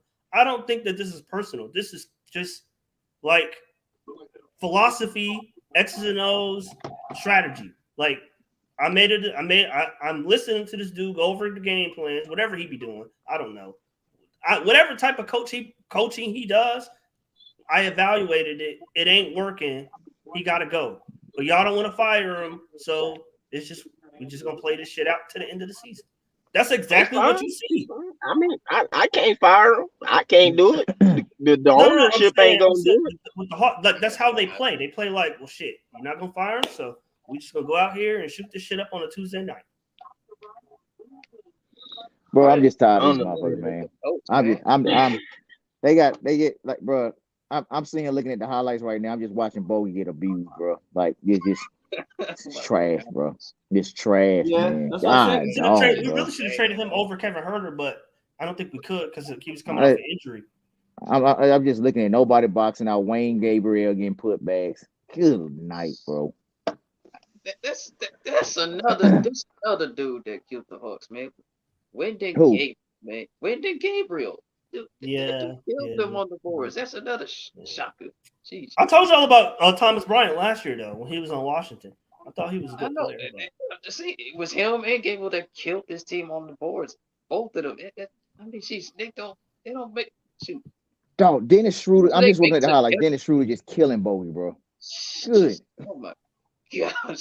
And we know how good. I mean, I thought everybody perimeter defense was bad. LeBron went straight past Murray, like straight past him. Like, okay. I mean, blew right past him. I mean, Murray. I mean, LeBron, though. You know what I'm saying? I'm gonna kind of give everybody the benefit of the doubt of that. because I watched LeBron blow past a lot of people, and I was just sitting there laughing. I was like, look at these niggas. I mean, multiple times. We sucked to begin with, all right, but they kept trying to, I don't know, take these charges or do something like that. But LeBron just kept going right past everybody or whatever. It's just like it was bad. It was bad. He was going past everybody left and right. Then them boys, I mean, they just scared of him. But at the same time, LeBron is physically opposing. I was talking to a homie of mine. He hit me up. He literally called me like, bro, what you doing? I'm like, but you already know what I'm doing. He's like, bro, why we give up 71 points in the half? I was like, bro, our roster suck, bro. I was like, we built bad. I mean, we're constructed horribly. We still don't have a backup big. LeBron, I'm sitting there, I pointed it out to them or whatever. I'm like, look at this. LeBron makes JC look small, and JC is our power forward. LeBron is there, look small. Everything. That's what I'm saying. And it's like, here we are, Matt. Nate can play double O at the center, and you'll think, oh, we got a center on the court. No, the hell we don't. We still playing small ball. We still small consistently. And then on top of that, every single night, and I'm not blaming him for it. It is what it is. But we're small at point guard no matter what every single night. That's why another reason this roster is constructed stupid. Why would you have anybody undersized at their position when you have Trey Young? Everybody needs to be long and big. Everybody else needs to be long, length, and big on this roster. We should not have none other small, undersized, weak person on this team with Trey Young. That's how you need to build this roster around him. This young is stupid to me. It doesn't make sense. It doesn't make sense at all. But Mike, what hurts that is how slow we play. We are not only small, we play slow. That's what I said. Our style of play. I mean, I can get all of that though, but when basketball really get to winning time and playoffs or whatever, it slows down. You're not finna just be running necessarily all the time. You're not going to be doing that. You're going to get slowed down. You are. I mean, you just are. You're not going to necessarily make it like that. But Mike, we not only do we play slow, we have no sets. That's what I said. We play. It's an oxymoron when we play. We play slow, but we have no sets. So it looks very bad. It looks uneven. It looks, like I said, it looks uneven. Like it looks bad. Man, I just looked at the little highlights for like the last 3 minutes where y'all been talking, bro. Yes, LeBron is physically imposing, bro. We know this. This man about to break Kareem record here. And probably the next month, because he's averaging an ungodly amount of points over the last 5-6 games. He's averaging over 30 plus a game. And he'll probably get NBA Player of the Week too, because they went 4-0 this week, and it was his birthday. You know how the NBA likes to do. But I'm with Mike, bro. Like we should have 6'8", 6'9" defenders, 3-and-D defenders all around this team. And for the life of me, it just shows how stupid we are that we don't have a legit big man that can come off the bench. We know how much Clint is injured, bro. We know how much he's injured. Like Clint calf sprain is concerned to me too, man, because he might have a grade 2 instead of a grade 1, man. And you know that can be longer because they're not giving no updates. It's just a calf sprain, bro. It's like Mike said, we're so badly constructed, bro. Like 2 6'9" players on the court, and LeBron bigger than both of them, meaning double O and what's his name, and he just powers through him. Thomas Bryant is 7 feet, and he just gets another 20 and 12 game. Like it's mind-boggling. And I know wrestling them, they don't care. They just care about selling popcorn and peanuts and making sure we got, we giving out free T-shirts and 2 Chainz and T.I. and Lil Baby and them come perform at halftime. And everything's good, man. You know what I mean? We entertainment, we good for that, man. But as far as winning, culture, championships, nah, we don't want that. Now I agree with you, Juan. I heard the next show is gonna be Ghana.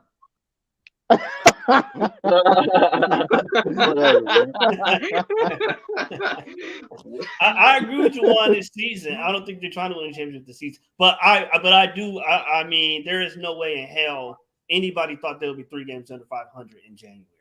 I mean, like, you're wrong, but still, man, it's that effort. Effort defensively, at a consistent rate. But it's also more than just coaching.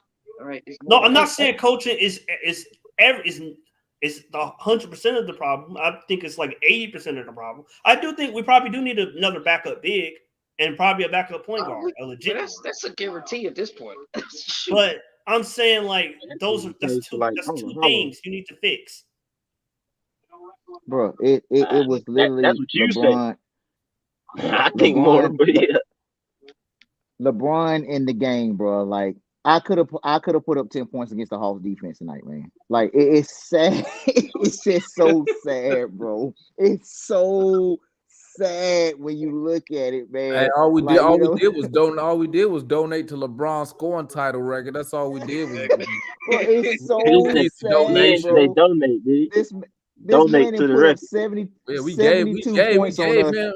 He got what he get off of us these past 2 games. He got about 70 points off of us from donation. No, he got 72 points in the last week. LeBron got off us to inch him closer to Kareem, bro. But what I'm just saying, bro, like I know you may not. Part. We did our part. Yeah. Can you imagine if AD played tonight? Can you imagine if AD that played like a month ago? Can you imagine if he played tonight? Man, they probably wouldn't even scored 114. I wish he would have played so these people can see that Cottonwood cannot be a starting center in the NBA consistently. Like, bro, we need a backup. It's bad. I don't know why people. I still don't understand. He don't even play. He just there. It don't matter what big man you bring up, man. They always got a reason for each big man. When we need to go get a backup big. Well, this guy can't do this. He's too old. He can't do this. I'm like, bro, we just need somebody to come in for about 10 minutes. I'm not saying we don't need. But the thing is, I never said we don't need a backup big. Man, you said we need Becky Hammond. I can't get over that. The way we're currently constructed, a backup and to add another backup big don't make sense unless you're gonna trade somebody. But well, we had Gorgie Dean last year. Gorgie Dean. Do you know who Gorgie Dean played for? You know exactly. I don't either. Man, we had a $2 million man. Hey, look at the Gorgie Dean, bro. But Damon, I'm telling you, Damon, I'm telling you, Becky Hammond would change the way we operate. At the very least, the only thing that's gonna happen is you become a coach. Somebody gonna catch your sexual harassment charge, man. Tell it the hell no. They'll probably be better offensively. Stay the fuck away. I don't need my young rookies catching no charge. Stay away. Stay away. Just get a dude and be done with the shit. But I'm saying, or even if you want to get a guy, that's cool. But I'm just saying, like, you need somebody who. Bro, I don't want Becky Hammond, bro. That's not even a sexy innovative. Has she coached the WNBA yet?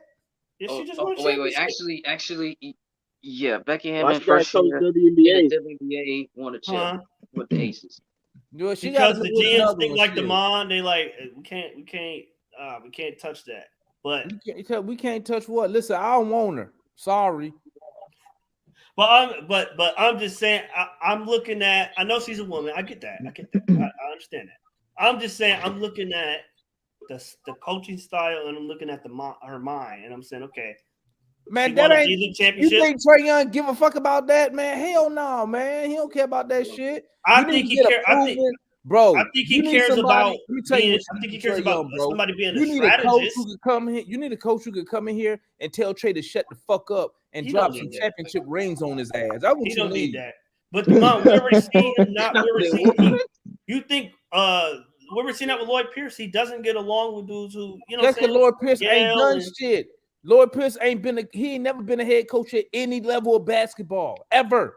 That's why I was never for that hire. He's never been a head coach. How you gonna put a rookie ass head, bruh? He was a rookie head coach, never been a head coach, and even make it into the league. So how you gonna have him mentor and coach a young point guard, bro, who get cocky, especially after he made that All NBA shit? Yeah, Travis was tanking, man. I mean, we all know that it is what it is. Yeah, he was tanking. And if it wasn't for the goddamn owner making him fire Lloyd Pierce, would have been back in the lottery again. But I'm just saying, I think it's clear to my you can't yell and scream at Trey. I think that's clear. Like he don't respond. Bro, I yell and scream at Trey because he made $250 plus No. $million, I'm just saying, like bro. He is the star. He is the face. Just like the quarterbacks in the NFL, bro. They win or lose. When they win, they get no blame. When they lose, they get all the blame, bro. They could throw one interception.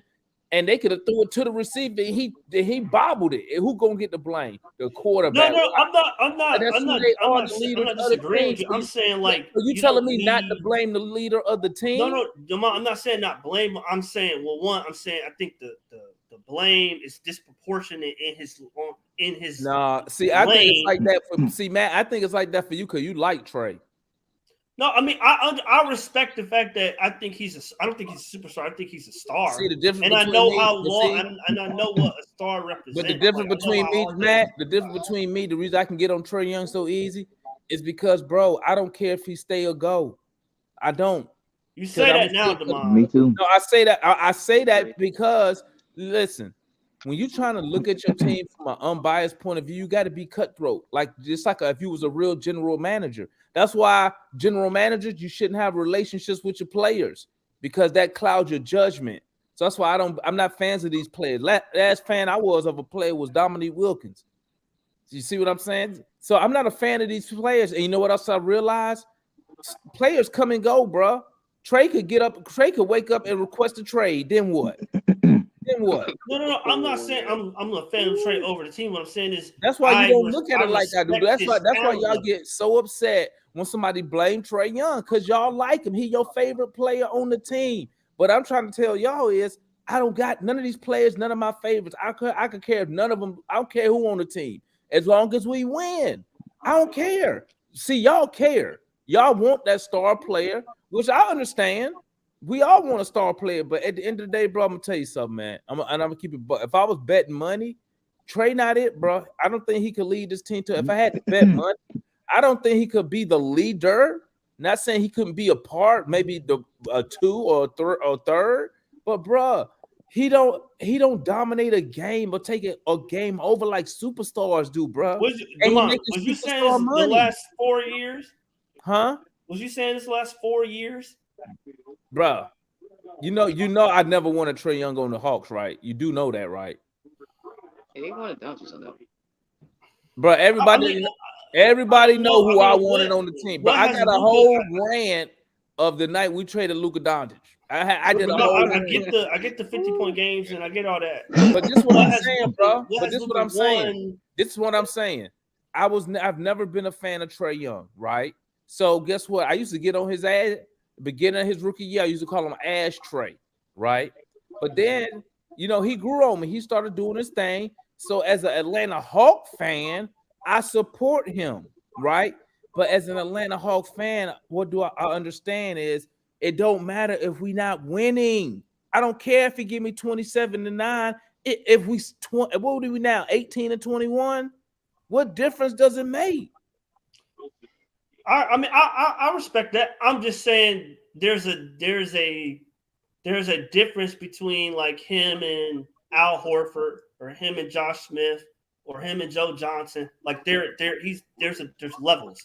So like I where he is as far as like his ability compared to what we've had the last 30 years. Man, I don't care about that, Matt. You know what else? I'm saying you need them type of players to win a championship. It's the reason Joe Johnson never got to the playoffs. You know what else got levels, Matt? Winning. It's levels to winning. That's all I care about. I don't care levels to skills. I don't care. Has his skills elevated us to a lot of wins? And at this point, I think they mad about Joe. They mad about the coach Nate. I guess that's why I'm not mad about the junk like that or whatever, bro. Because I saw Joe Johnson deal with a sorry ass coach. Cause you talking about no offense. Well, Mike Wood saying no offense at all. I'll take Nate. I'll take Woody over Nate any day of the week, bro. Where you think ISO Joe came from? Woody. I'll take. Hey, you gonna get a good defense. Want more ISO? You want more? What? You want a coach that do more ice, bro? No. I'm talking about I know what he's gonna do now. But ISO Joe literally came from I know what I'm saying. I'll take him over Nate. Over Nate, yes. Over Nate, yeah. Even though you just fixed your mouth and said that's what I'm saying though. It's like you don't get Nate nothing. You just fixed your mouth, bro, and said that like you got Trey over Joe and all this stuff at the moment and all this because or you brought up the fact that Joe ain't never been to like conference finals or anywhere and stuff like that. You know what I'm saying? Like that's alluding to the fact that like what Coach Bud team, obviously we ain't talking about them, but obviously so Trey, when he did go, it was just all him. Just completely Trey. Nobody else all Trey, whatsoever. Mike, Trey. not all Trey, like 90%, not all him. 90%. Man, Okay. listen, Like 90%. man, I'm finna go to the garage, man. Y'all gonna y'all still chopping it up? Yeah, I might exit out myself too. Well, Yeah, I'm gonna say, y'all keep chopping it up, man. I'm going to the garage. Y'all stay up, man. But yeah, that's wild though, man. I mean, Like that's 90%, wild. like 90, but like 90%, Mike, not 100, like 90. You know what I'm saying? Like 90. Hey, I guess, man. I mean, I ain't gonna choose between whoever or whatever, you know what I'm saying, or whatnot. Trey still got some work to do to continue to climb projection wise within his place within Hawks history or whatever. He projects to be, you know, top of the list basically, but he still got some work to do right now, man. He still got some work to do right now. He we already know he's shooting pretty much a career worst for himself. And I think the decision making is gone down. As far as I don't know, whatever he's doing, he got to get back to a certain point. I always go back to a stint. I say it all the time. That second half of the season, going through the conference finals run, Trey Young played a certain way, and he has not played that way since. He didn't play it last season, and he ain't played this season. Now he might have done it at certain moments. I can recall certain games and stuff, but it ain't been consistent at all. And it ain't been consistent long either. Not even to a consistent of like, say, we string together, a 3-game win streak. You know what I'm saying? That jump might be like one game and then next game, whatever, is just reverted back to, I don't know, what are you doing, man? It's like, can you keep doing what it takes to win? You saying that he watched film, so it's like he should see certain things then when he watching film. He should see what happens when he don't get out or when he doesn't make a certain effort, or does he not see himself? What might happens and impacts the game? That's my questions. What I ask him, I'm like, bro, like, do you not like real talk though, man? I like around the city or whatever. I do like some like murals on basketball courts, right? Painting on basketball courts. Just recently did one not too long ago, like last November-ish or whatever, in College Park or whatnot, off like Princeton or something like that. If anybody in the chat they know about it, there's like a housing community down there. But it's a court with body armor, and they is dedicated like Kobe and Gigi Bryant. Anyway, I wound up going on vacation and going out of town the day that Trey Young was supposed to come for the opening ceremony and stuff like that. Man, I wanted to be there so bad, man. I was like, bro, I'm gonna take one for the city. I'm gonna have to holler at Trey. Like, I'm gonna have to really talk to him. I'm like, bruh, we can really win. I believe in you, dog. Like, we can win. But, bruh, you got to play some defense, dog. Like, you got to try for us, dog. You got to consistently try for us, bro. Like, please, bro. Like I'll just kill it 100 with him. Like, bruh, I believe in you. You can lead us to a ring. But you got to consistently try on defense. Just give effort, bro. Like, you got to. It can't be that pick and choose your times or whatever. Defense is first and foremost. I remember when you saying that we play slow. Okay, Nate's a defensive coach. He slowed us down to kind of bring down the turnovers. I understand what you're saying. But another aspect of basketball in the game is that if you play defense, Gerald brought it up in the chat or whatever, so I give him a shout out about it though. But like, yes, it slows you down automatically when you constantly taking the ball out, when you constantly getting the ball out the net. Yeah, you can still quote unquote play fast, but well, the type of coach we got, and really me, I'm not really for you just trying to do something in 8 seconds, bro. When we just took the ball out of bounds, whatever, we just took the ball out of the net. I ain't necessarily for all of that. You feel me? So hey, that's why I might not necessarily disagree with that philosophy. My philosophy would be like, you want to get fast breaks, we gonna push the ball. Yes, we gonna get out and run, but it's because of our defense. We're gonna play solid defense. When we get the rebounds, you push the ball. We're gonna get deflections. We're gonna get steals. We're gonna get blocks, and you get out and run that way. That's why I be saying sometimes it's like I don't be getting this reinventing basketball sometimes, whatever. That's just basic. But Mike, it's not okay. To me, I actually think you're just leaning in to your best attribute, to your best skill set. Trey Young is the best player on the team. He's an offensive dynamic player. He's a generational offensive talent.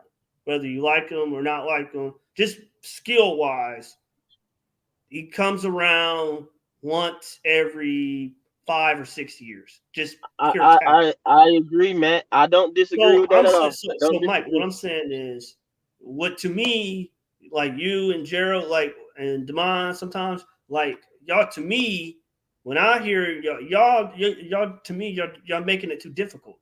Like y'all trying to fight force. Like he's not going to be this great, and like this. He's not going to be Mike Conley. He's not going to be Marcus Smart. He's not going to be. Trying to think of a good defensive guard. Jose Alvarado. He's not going to be them type of dudes. So I'm not saying he don't have to play defense at all. What I'm saying is I think it's much easier to win. Being that he's so great offensively, it's much easier to win than to create a dynamic offense and just play average to slightly above average defense. That's all you have to do, as opposed to what y'all saying, make this a great defensive team. And you know what I'm saying? Like those, to me, those teams never win. Well, they never win. But that's what I was about to ask you though. Like the Warriors is a high power offense. You love the Warriors. You bring them up all the time though. But in the finals last year, was not the Warriors and Boston Celtics 1 and 2 in defense?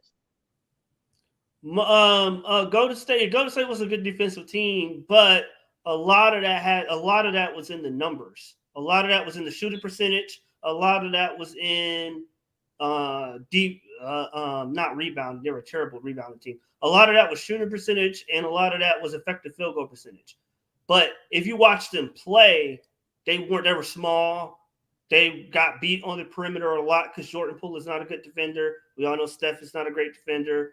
And then Draymond got stuck. He was mostly playing their small ball center. So, but why they were such a good defensive team was because offensively they were so good that a lot of teams shot bad or shot inefficiently trying to keep up offensively with them.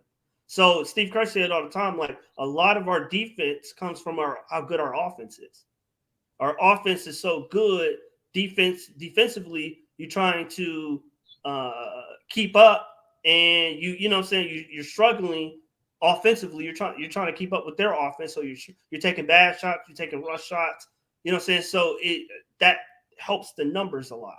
So I think it was, I'm trying to remember Ethan Strauss. He wrote a book. I think it's called The Golden Era or something like that. But he pretty much explained like their defensive strategy when Steve Kerr took over. Like it was, I'm not saying they weren't good defensively, but like a lot of it was numbers based. A lot of it was them teams they're so good offensively.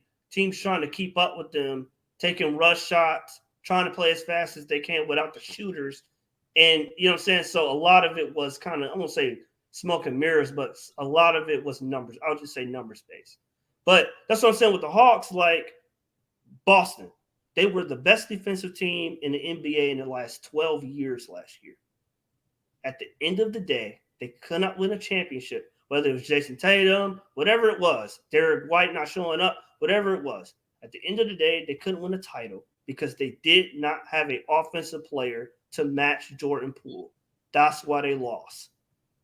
You know what I'm saying? So Memphis. I can understand all of that, bro, but I'll take getting to the finals. Give me that first. We ain't even been to the finals. Memphis, grit and grind. Memphis never won nothing. Best defensive team in the league.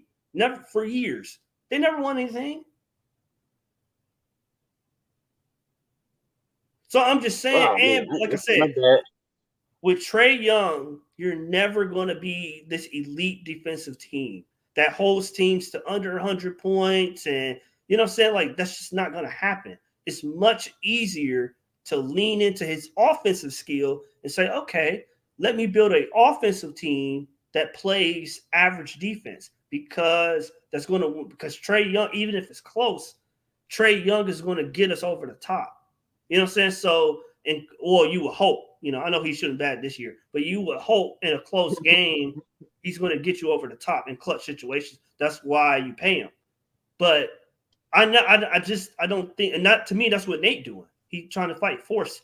He trying to build this great defensive team like this is 1996. That's not today's NBA. You know what I'm saying? Like Dallas. Dallas was a great defensive team last year, but a lot of that was in the numbers. They don't have the defensive personnel to be a great defensive team.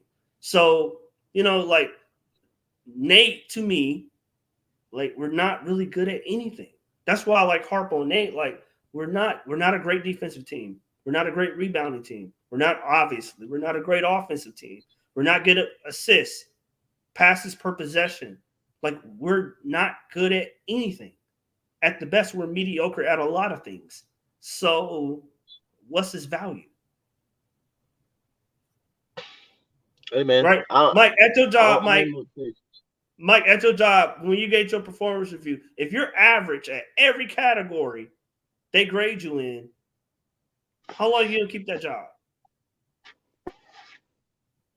How long are you gonna keep that job? Yeah, not long, I guess. Man. Huh? Said not long, I guess. You know what I'm saying? So that's all it is. I don't know. It's my assumption. My assumption would be not long, I guess, man. Like I said, man, you can fire Nate. I'm not opposed to it. It is what it is. I just don't necessarily put Nate at the top of my list of things that's wrong, and that can be different, and that can change, and that can happen, that can turn this team around. And ain't the top of my list. The coaching just not. I see so many other issues, But the thing is, you blame those issues still on the coach. You know what I'm saying? You see that quitting is just okay because hey, I'm not saying, Mike, I'm not saying it's okay. Yes, I mean, but in a nutshell, you do because you see no consequence for it, and that's the issue with professional sports, mainly the NBA. You know what I'm saying? That's just to be real. That's the issue. These players decide to quit. Can't nothing happen. They the players. They are the product. They getting paid millions. So all you really can do is fire the coach they'll quit on. It really don't matter necessarily what the coach do or did, what's the record, what it was the previous season or the season before of something they did within a reasonable, time span. They quit on them. Well, you gotta get somebody else in, and let's hope they don't quit on them. Let's hope the message or whatever sticks and stays. That's all I'm saying. Where I am, I ain't necessarily debating all the rest of the stuff. I just not necessarily confident in that the fact that our core that we count on is going to continue to give their all for whoever we bring in here. I mean, they got to prove me wrong. I mean, I would happy to be wrong because I'm a Hawks fan. Included, well, not all of them, but and Trey Young more than likely is going to be included in the next coach. They're more inclined to buy in because they believe in the guy that got picked, or hopefully, in my view, woman gets picked. They're going to be more inclined to listen because they've picked that person, or not picked them, but they've had a emphasis. I thought they believed in Nate or whatever. You know what I'm saying? So hey, man, I guess they never did. I told you, Mike, that was like when you go over your grandfather's house and it's cool to get away from your parents the first hour or the first couple days, and then it's like, well, damn, Grandpa got a lot of rules and shit. I kind of want to go back home. Like he was cool for the minute, and then because he wasn't Lloyd Pierce.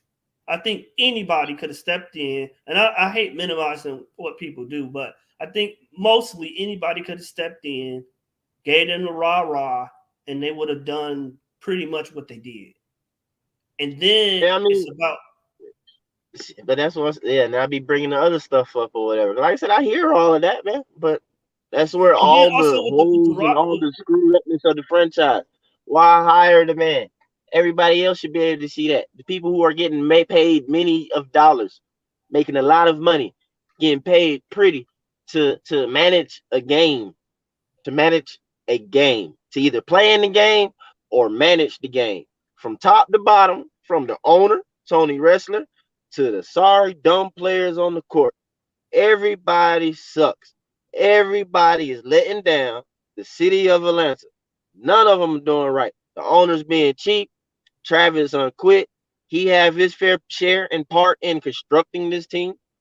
To me, in my opinion, it's a horrible construction. Tony Tony Sun, Landry Fields, they all failing. Who else we want to go to? You know, the folks who run out there and dry up the floor, they failing. I won't say Everybody sucks. Landry fell. I mean, I'll say maybe after the trade deadline, but I'll give him the trade deadline to see what he does. You give him the trade deadline, but Landry was here last season. Landry was here over the offseason. Landry saw what the moves and stuff was shaking still throughout the season and everything like that. I mean, through the offseason. I saw it. Like I said too many times already, at the end of the day, no matter what you want to talk about, like the coach you get in here, it's going to have to literally create 3 All-Stars probably. Well, not I won't say 3, but ain't going to create 2 more All-Stars. You got half of one in a sense with Murray since he did it one time. So I call him a half of one. So you might be able to build on that, but you damn sure need to create one probably out of JC or somebody else on this team. You need to be able to do that for sure, because I can seriously, I've done it before already. Name 5 teams in the East that have way more star power. And here we are with just Trey Young.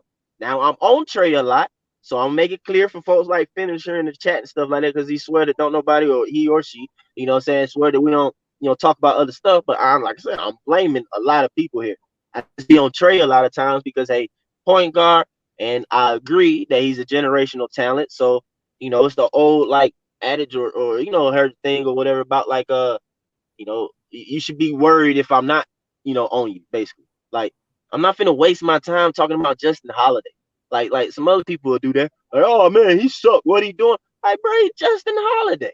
Like, I'm not even finna, like, if anything, he shouldn't be here. That going right back to the front office or whatever. Like, why the heck is Justin Holiday here? But I'm not finna spend my energy and time too much discussing Justin Holiday and breaking down his game and what he can do better and all that, bro. Because he ain't got nothing to do with us going forward and actually being a championship team. He really don't. He really don't.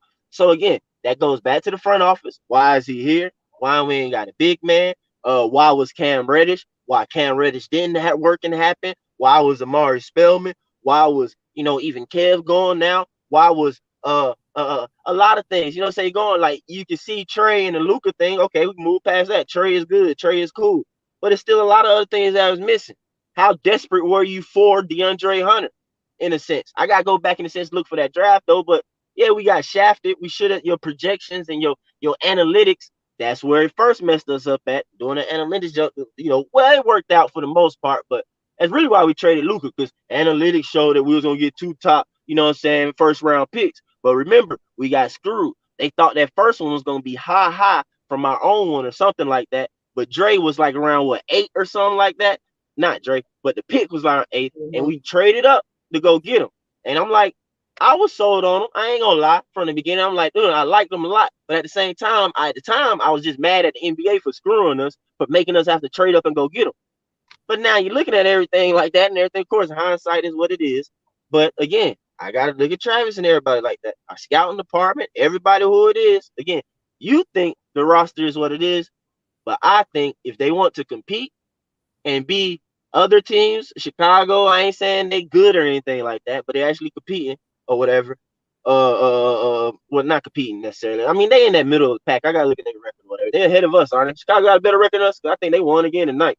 I think Zach LaVine did a good job. But who else you got? But anyway, the Bucks, the Philly, all this stuff or whatever, that we beat, and competed with just a couple years ago, they still up there. And Miami, they gonna get into their stride eventually or whatever. You don't want to sit there and compete with Miami for the play in or missing the play in, and you don't want to play Miami in the play in. I don't, stuff like that. So it's just like, we ain't got enough star power. So we got to sit here as an organization, everybody on different pages. Do we want to be Orlando and have a whole bunch of young guys and hope it comes together and watch them develop? Or do we want to compete? Because if you want to compete, you need to actually make some moves. Over the past 2-3 years, this franchise has refused to make truly competitive moves to bring guys in here, being too scared. We hear fans say it all the time. Oh, man, I don't want no rental or something like that. Man, screw that junk, bro. You trying to compete, then go get them. And you worry about that then, but you getting them in your house then. You get them in your franchise. Maybe they see something different from that time and you can extend them. And you can have them and stuff like that. But you can't be scared, because Trey Young, because I'm on him a lot, but I own him a lot because Trey Young, I believe, can go down as one of the greatest point guards of all time. He really could, but he got to do certain things, you know what I'm saying, to be able to get there. But you combine a legitimate, true wing star player or something like that with Trey Young, we cooking. We got something. You feel me? Like we got something. Like imagine DeMar DeRozan with Trey Young. Like you talking about, like, oh, like I said, no matter what in basketball, you can look like that. Well, I just threw that out there. Okay, we can pick somebody else that you might like, man. Okay, that make you happy about. Pick somebody else. But you put a true star, probably wing player, another true star player with them. Really go get them. Like that's you got something then. You really got something then, and you fill in the blanks with the rest of them. You can do it, but we just cheap. We not on the same page. It's evident in the Travis step down. It's even more evident. A lot of us been seeing it, but it's just, yeah, bro. It's just sad right now, bro. It's a sad story. The players can turn it around if they want to because they the ones who truly got control. They the ones on the floor. They the ones with the ball in their hands. They're the ones who got to come together and make stuff happen. They can change it around, but I don't know if they're gonna do that. Why? Because ultimately the core of our team is very young.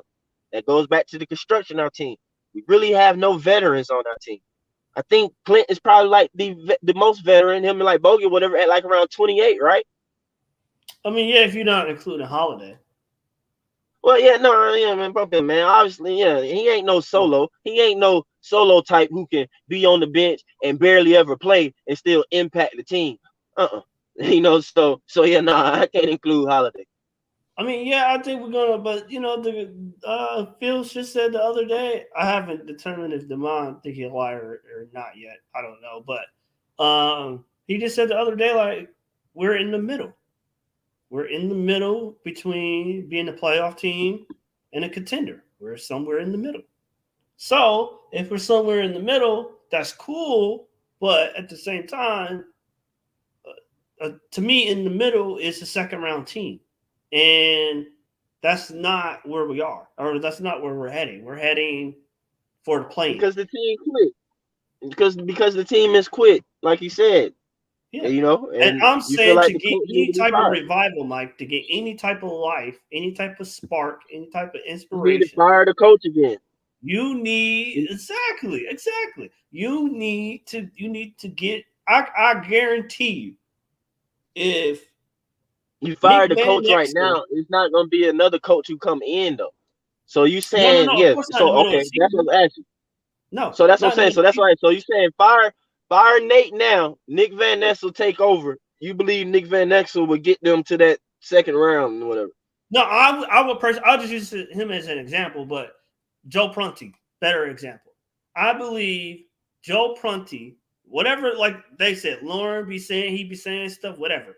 I think if you take Joe Prunty and whatever Nate says, he says verbatim. I think you're going to get a different result with Prunty than you are with Nate. I believe they cancel him out. They're not listening. You know what I'm saying? To me, it's clear. Like the way that they play like this motherfucker, like, is he done talking yet? Like, okay. Or like, you know what I'm saying? Like you could just see it in the body language. Like, you know what I'm saying? Like on timeouts, they be rolling their eyes. Like you could just see like they're just not feeling this dude. So to me, that's how they play. They play like they ain't feeling him. So some nights, like y'all saying, they have that heart and they wanna go out there and play. Other nights they just like, fuck it. And that's what you see. I guess, man. I guess. I mean, it is what it is. I mean, it is what it is, man. Like I said, I said 1,000 times, bro. I'm not opposed to firing Nate. It is what it is. But but when I look at Kevin Hurt, what Kevin Hurt's doing in Sacramento, when I look at what Bruno's doing in Houston, I'm like, it's hard for me to say it's the roster when they went to other teams and they're doing well. So I'm like, okay, if they went to other teams and they sitting at the end of the bench and they can't play and they got the towel around their neck, I'll be like, oh well, maybe it's the talent. Okay, like the talent ain't really that good. But when they go to other teams, like Kevin Huerter balling out on other teams, Bruno Fernando starting on other teams, I'm like, well, shit. But I they don't not know. they not on my team though. So that's No. the I'm L. saying, That's the L. but Mike, I'm And saying, Bruno is playing for the Rockets. I give you Kevin, but Bruno is playing for the Rockets. he's still Now it'll be starting. cool. I'm saying, okay, that's fine, that's good, but it's not like Kevin who starts for this Sacramento Kings right now. They weren't as good of a team last season. Now I'm not gonna say it like it's solely Kevin, like the sole addition of Kevin put them where they are. No, Sabonis is there from the beginning as well now. So they're a lot. They're just a better team. But yeah, that's just a different story with Kevin. Like I said, I can give you that. But Bruno, you know what I'm saying? I mean, I don't know. I feel like that just is what it is thing. But at the same time, though, because they're no longer here, then I can't necessarily give too much props or something like that because they ain't even on this roster.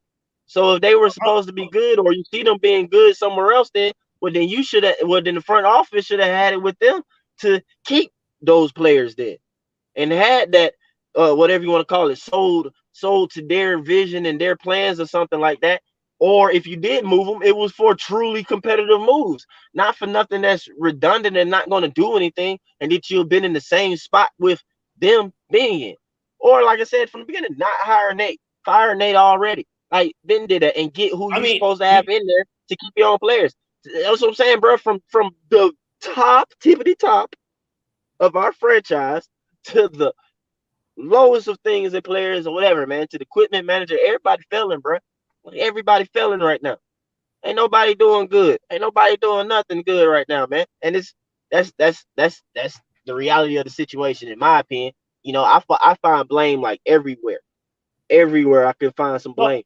I'm not saying that the players are absolved from blame. I mean, I got you. They deserve some blame, but I'm saying like I think it's hard to blame them when I'm looking at other dudes and I'm saying like, damn, that dude. I knew that dude, and Kevin Huerter is not like he's a revelation. Like he went somewhere else and it's like, damn. He couldn't play he barely played with us, but damn, he's good on another team.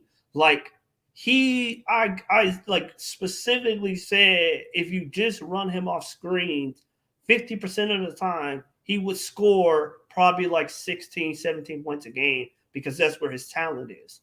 But he's all the way down here on our team at 9, 10 points a game. He gets over on Sacramento. He does exactly what I said. Run off screens. What do you know? It's 15 to 17. I think he has 16 points a game. You can say whatever you want to say though, man. But I ain't never watched Kev or talk to you about stuff when Kev was still on the team though. But bruh, Kev played night and day when he was not on the floor with Trey Young. When he was on the floor with Trey Young, he deferred to Trey Young. It's just things was totally different or whatever. He just wanted to. When Trey wasn't on the floor, he played a little bit more aggressive. And another thing like too, man. Today, Kev is what? Like he said today, he said the offense. He said, I'm sorry, he didn't say offense. He said playing style. He said the playing style was centric, was Trey centric. Yes, Trey centric. Right. And what I'm saying is that with the Kings, there is no Trey centric. Things have been Trey centric before Trey got to the Hawks. Trey centric system was a system before Nate, before he came to the Hawks. So it's like when I hear that, because Kev ain't really no shake the boat, rock the boat, thug, I don't give a type or whatever. So he's gonna just say something like that. He's not gonna just say straight up or whatever, like, man, nah, I just couldn't really play with Trey like that, man. Like I just, I mean, he's a great player and all like that though, but like, I just need to have a little bit more involvement on a consistent basis so I can get kind of going. Like a lot of players on our team just say that. I mean, shoot, matter of fact, John Collins have tried to say that, and I ain't gonna lie, I've been one person in the past talking about with JC, man, shoot, he's looking for you at times, whatever, but shoot, yeah. Like, to me, that's what that says, man. Style of play, Trey, man, just a little bit too ball dominant. Hold the ball a little too long sometimes. Get that thing out your hand without you having to get that assist. That's the thing about it. A lot of people see that Trey does pass the ball, but how often and how frequently does he necessarily pass the ball, and he's not gonna get the assist. You know what I'm saying? Or something like that. He does. I'm not saying he doesn't, but I'm just saying, like, you could tell when it gets into times in the game, especially winning time, he gets into that I have to do it mode, where literally I have to score or assist. So it's not coming out his hand into that ball going in the bucket, or it's going to somebody to put it in the bucket. And this season, at least, that's hurting us. That's hurting us in winning moments when we actually in it. When those few times happen when we're in it, that's what hurt us. You know what I'm saying? So at least what I'm seeing. I just like I said, I think we play counterproductive to our talent. Like, we play slow, ISO heavy, pick and roll heavy. And I get it. If you have a team that has a bunch of shooters and you want to spread the floor out and you want to get them in the pick and roll and spray all over the court to shooters, I get it. I still don't like it, but I understand it. But the way that they're set up now to still run that type of an offense with the roster you have now doesn't make any sense. On top of that, On top of that, you add in the fact that we play so slow. You know what I'm saying? Like, we play slow. Everything is dependent on one dude to make all the plays, and it's slow. And it's kind of, obviously it's predictable. And then, like, so I guess, like, that's my main thing. I got a new thought for you, Nate. I got a new thought for you, Matt. You remember in Game 5 in Miami? All right, I know DeMond, he remember the junker. We always talk about it. You remember in that Game 5, it was at a certain point when Trey gave the ball to DeAndre Hunter, and DeAndre, I think, looked for a second to give it back to him, but Trey, like, waved him, like, to go. Like, it's like the reason he got to that point was kind of like basically because he was quitting, in a nutshell. But it's like, that's what I'm saying. You kind of need Trey to do that sometimes, a little bit more. You don't think he did that yesterday? Let the team go, huh? Not yesterday. You don't think he did that in the second half with Hunter against the Kings? See, that's what I'm saying. No. Not just the second half or a short period of moment or whatever. He went away from him. That's why the game and stuff start going the way it was, whatever. You keep doing that to basically he goes just cold and like he missed a few in a row. If he missed a few in a row, then like, okay, we're going to come off of that a little bit. You know what I'm saying? And we're going to still keep coming to you. But it's like, that's what I'm saying. Like, it's just a little bit more unselfish play at the point guard position, because literally that's going to feed everything. Now, everybody argue, well, then you need to take him off the ball. Well, to be honest with you, man, Trey ain't that big. You take him off the ball or whatever, you can body him more. You can get away with stuff more with him off the ball, especially when it comes playoff time. You really could. It's not necessarily going to be the greatest thing. And then you combine with us not having the greatest of screeners. They ain't finna get nobody off of them when somebody really locked in and playing defense. And we know all that turns up as you get more in competitive games. So the ideal thing is basically, still have him on the ball in a sense or whatever, but Trey just got to make the best decisions or whatever and use his teammates. A lot of people will get mad and stuff in that Miami series, but like, Trey was slowing things down. I don't know why. I was yelling at home myself from game 1. Go, Trey. Go. Stop. And I literally heard Nate in certain timeouts in that series say, we need to play faster. Nate, Matt, you say slow down, but I recall him saying that. We need to play faster. You guys need to go. Trey will get the ball. He'll come down and he'll do too much dribbling. And Miami, superb defensive teams, will do what they do. And I'm like, Trey, you need to move the ball. Go quick or move the ball. Make a move or pass it. Don't play with them. He like to do that dribble and then bring it back. No, you 1-2, go to the bucket. They cut it off, pass the ball. But no, he do his boom, boom. They cut it off. He wanted to dribble back out and try and do some more stuff again and try and do it himself again. Like, like I said, everything got to be from him. Give the ball up. I told you too before, like DeAndre Hunter, for him to be maximized, he's a small forward. This is really the case with all small forwards because, again, it's basic basketball. It's your wing player. Get him the ball on the wing. on the break. Whenever DeAndre has a one-on-one opportunity downhill and the person not on, man, it's a break. Trey Young should be passing that ball ahead every single time. He should But not Mike, be dribbling it past half court. But Mike, how is he going to do that when the whole offense is them playing at a deliberate pace, so they won't have a lot of turnovers, and him making the decision, making the reads? But Matt, man, me sitting here right now talking to you, I ain't never played in the NBA, and I ain't never played under an NBA coach. Now, I would have been saying the same stuff at the age of like 21, 22. Everybody say, oh, he's just 24. I'm just literally asking, where are the players' IQ of the game? If Trey Young claims that he watched film, then what is he watching film on? Is he watching to see what are the strengths of all his teammates so that he can help put them in position to succeed? Is he watching game film of how defense is going to play him? Is he watching how he playing defense? What is he watching to him if he's saying that he watched film more than a coach? If he watched film more than a coach, then I expect Trey Young to be a coach on the floor.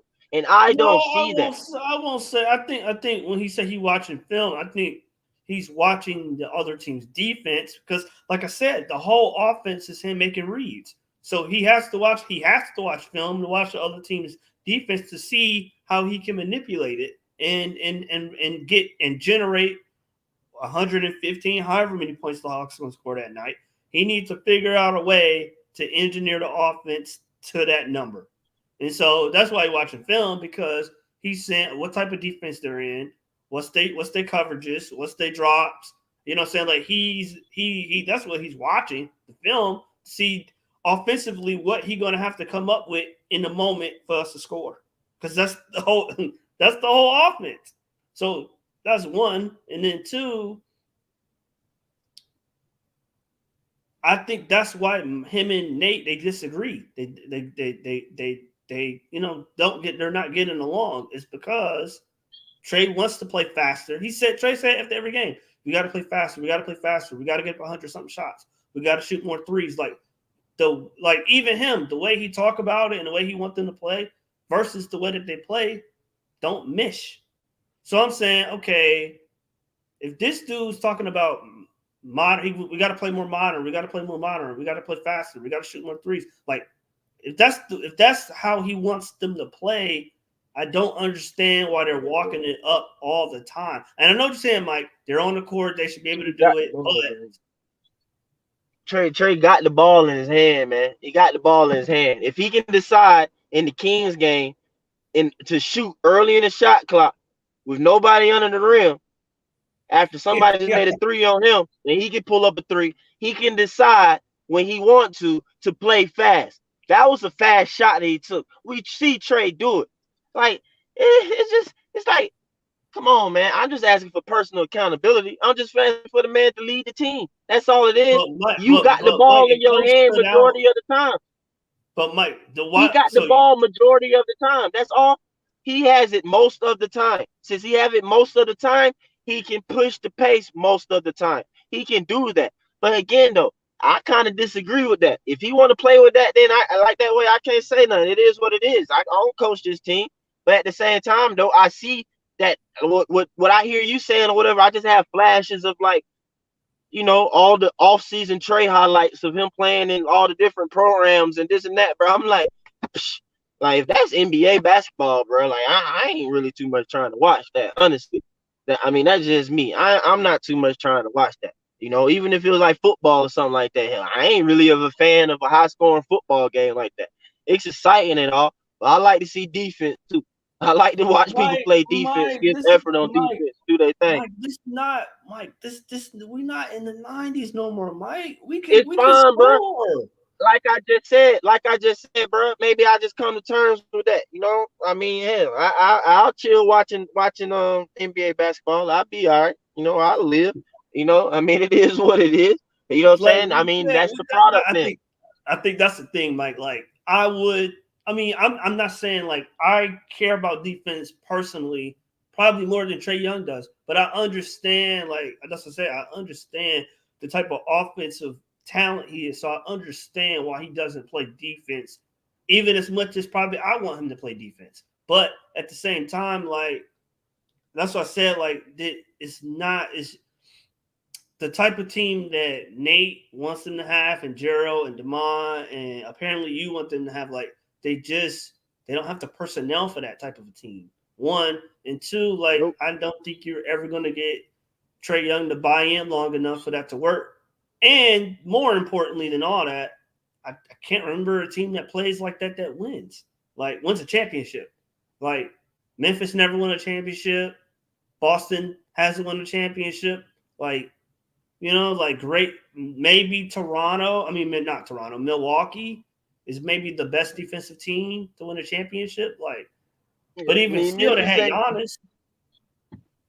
You said what? I mean, Memphis ain't did it yet. I mean, it's all No, good. I'm talking about the grit and grind Memphis back in the day when it was like number one in defense for like 6 straight years.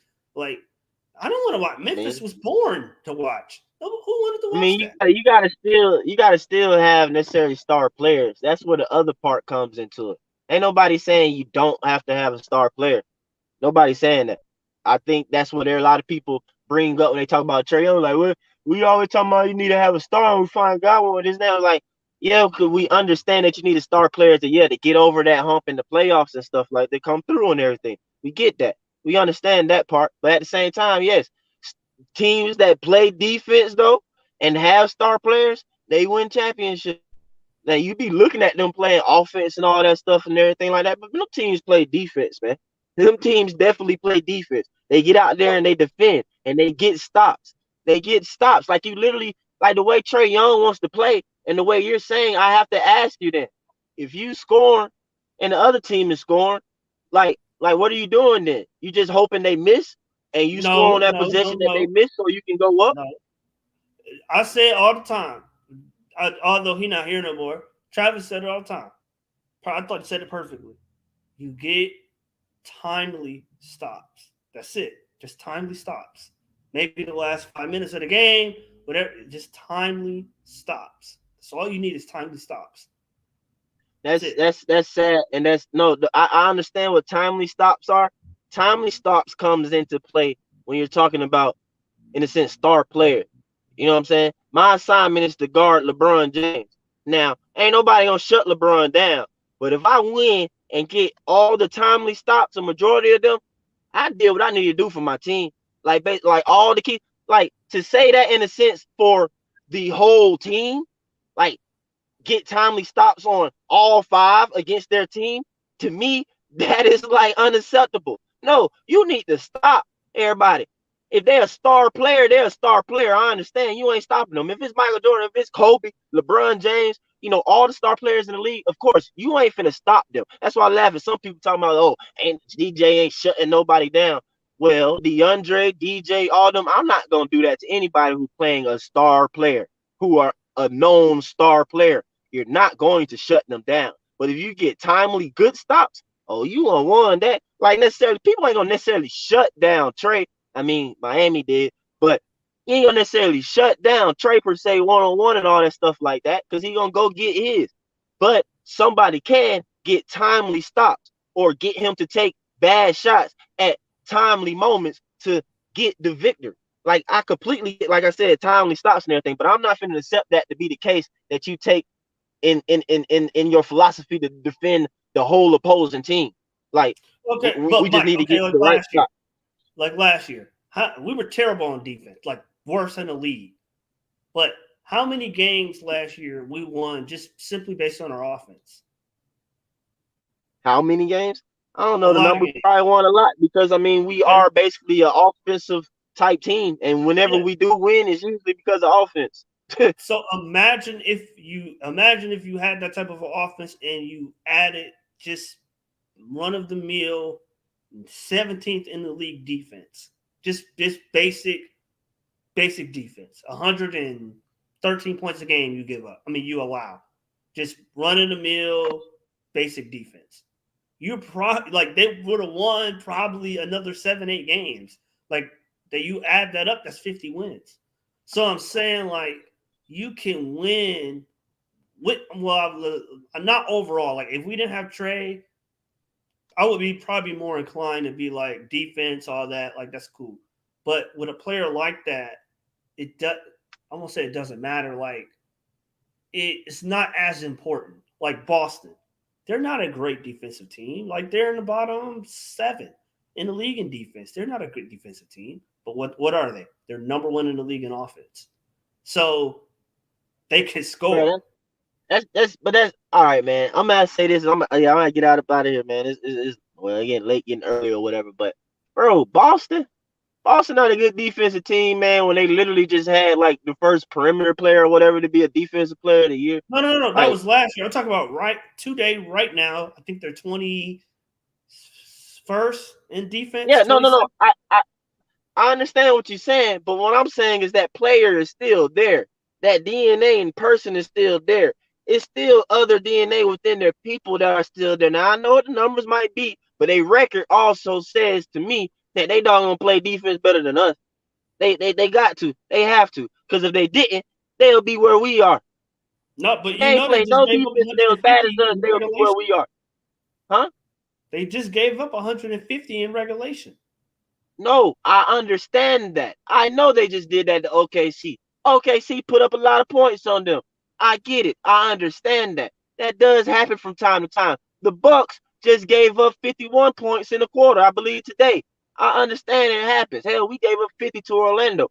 But what I'm saying is that, yeah, a lot of times, bro, watching this, bro, we played a lot better defense. We will be a lot better record and a lot better position, bro. It ain't just about, oh, it ain't no system. It ain't this and that or whatever. Like, these boys ain't playing no defense combined with being dumb. Like, I've seen plenty Hawks fans on multiple platforms after this game talk about the defense tonight. We all acknowledge Bogey. Bogey sucked on defense. The effort was horrible. He was a negative 24. Okay? Trey is just Trey. But then at the same time, JC, he gives his effort, but JC on ball, I mean, anybody can kind of put their shoulder in his chest. You feel me? He does a decent job helping out and stuff like that. Double O is really more impactful in his backup role minutes. That little tighter, smaller minutes in a sense or whatever, not necessarily throughout the entire game and stuff like that. It's just overall, bro. Like I said, with Trey, the way I would construct this team, how I would do it, it doesn't necessarily mean slow because this is new age basketball, Matt. I agree with you. It's modern NBA basketball. This doesn't mean slow, but everybody else on this roster need to be big. Even Murray is small. Murray is a 6'4" shooting guard in a sense. Murray would be, in a sense, ideal for the point guard position. Dwayne Wade was a quote-unquote small shooting guard at 6'5". Kevin was nice because he was big and he can do 1 through 3. I know you agree with me in a sense with Kevin, but Joe Johnson was his thing at the shooting guard position because he was big. It's like why we don't have long, athletic, mobile players throughout this roster. Like everybody needs to be bigger or win their matchup by default in a sense. A lot of these nights off of size, man. Like that's the way I feel with Trey. That's what needs to be around him. And with Trey's passing ability, that basically increases like what? I guess what's the thing with the quarterback and the receiver? The receiver is like what catch radius or something like that. Is that what it is or something? Mm-hmm. So Trey got even long. Yeah, he got even longer guys. You know what I'm saying? Out there and stuff like that. Oh, Trey really gonna be setting folks up left and right and everything like that. So it's just like why? And then if we got to constantly help them out on defense, then you need some long guys and athletic guys who can cover ground. Like in a sense, Evan Mobley, I really watched that man go from like a 3-point line to block a shot at the rim. Like that's some stuff. We ain't got nobody like that. Clint ain't athletic enough in a sense because he always hurt. He's always hurt. You know what I'm saying? So he's not necessarily covering ground and doing something like that. JC, he got little short arms. They ain't gonna call him Kevin Willis or T-Rex arms or something like that. But he ain't got no long wingspan. And double O. Double O, he coming a little bit, but Double O still be seeming like me, like he in a 12 to 15-year-old body. Like that's why he be moving out there. Like he's still moving like a like a preteen or early teenager or something like that. Out there on the court, man. That's just what I see when I look at these players, bro. I just like really it's like we need some other type players with them. And I don't know if that's too much to ask. Those type of players who can also knock down shots. Like, who is that? That's why I wanted, in a sense, to kind of like, maybe kick the tires on Jeremy Grant or something like that. But that's not like a one person who's just gonna solve all this anyway. That's like I'm just saying that's like a mold or a style, at least if that person can knock down shots, get out there to defend for us or whatever. Like, I feel like Trey goes up. I feel like that's why, in a sense, the man be wanting Pascal or something like that. He sees the length, big size, or whatever, and being able to do it. It was like, man, with Trey, like, he should be able to get easy buckets. He can set this man up, and everything like that. I think that'll just go a long way. Because even Pascal and he being slim, I don't see him play defense on John Collins and just use his length. And he be like, come on, JC. But even so, though, it's like you can see how that length impacts, or whatever. So I mean, that's just like I would venture to build this roster and build this team, and we keep being stubborn, but like Biggs has kind of caught up with the perimeter game. I mean, I know you see it. The number 1 draft pick next year is going to be 7'4", and he plays like a wing player. You see Paulo or whatever. You see, I mean, hell, it's just really starting with KD. I mean, we can't forget KD is, tallest out of the what. You know what I'm saying? So it's like, why we as the Hawks just denying all of this? Like, why don't we go get some of these players? You see, in a sense, the way the game is going, because it did become very perimeter oriented, and the big man was taking out the game. But now the big man, since coaches are coaching them, that's the only difference between now and the 90s. Between now and, like, say, when I was coming up or in the 90s, stuff like that, it was just coaching. The coaching just then at the time or whatever, they didn't allow you to do it. It wasn't that the players couldn't do it. You just wasn't allowed to do it. You wasn't allowed to handle the ball coast to coast or something like that, or to shoot a lot of three-pointers. They wanted you to get down there on the block and post up. That's where you're supposed to go. Go down there and do that. So the coaching for taller players, it didn't just automatically pigeonhole it. Okay, you can do stuff then. Get the ball and go. Push it. Get up down the court. So you're seeing all that. The Hawks got to get some of that in here. You got to get some of that in here along with Trey Young. And I think that's the way the roster should be kind of constructed a bit more. Focusing on being bigger. Because like I said, you undersize that Trey starting at point guard. Depending on the nights and stuff like that, you undersize with DJ. And then you be putting DJ on bigger guys a lot of times to try and get him to guard. The only person that probably is equal at their size and stuff like that on most nights or every night in the sense is probably DeAndre, until he guarding somebody like LeBron or something like that. And they just like bigger, muscle wise. But probably DeAndre is the only person. Even Clint is undersized at, nights or whatever. You know what I'm saying? He might be light in the pants where he guards somebody. Clint does his job though, but like bro. I know you say, well, we need to play faster and this and that and everything like that. But even against teams that's like faster, it's like we're undersized against. Now the Warriors, they run small ball and everything like that, but shoot, how we play, we're undersized. But anyway, talk about say Clay. Clay playing the 2 guard, right? How tall Clay is? 6'7". 6'7". All right. Murray 6'4". No, that's what I said. I don't think. Honestly, he gone now, but I think if you asked him, I don't think he loved Murray. I mean, I don't think if you asked him straight up if he wanted Murray, he would, he signed off on it, but I don't think he was hunting down the door to get Murray. It just happened. But in the lab, like where we seen it, like with Reddish and Herder, like where we saw, like he prefers a bigger shooting guard next to Trey.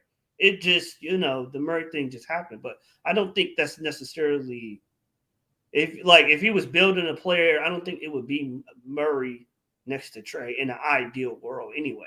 Just basketball. It probably won't. I can give you that, seeing that with Kevin and with Cam Reddish, that attempt at the 2 or whatever. You know what I'm saying? But you having them 2 along with DeAndre or whatever, if that was to work or whatever, that did have me more optimistic seeing that.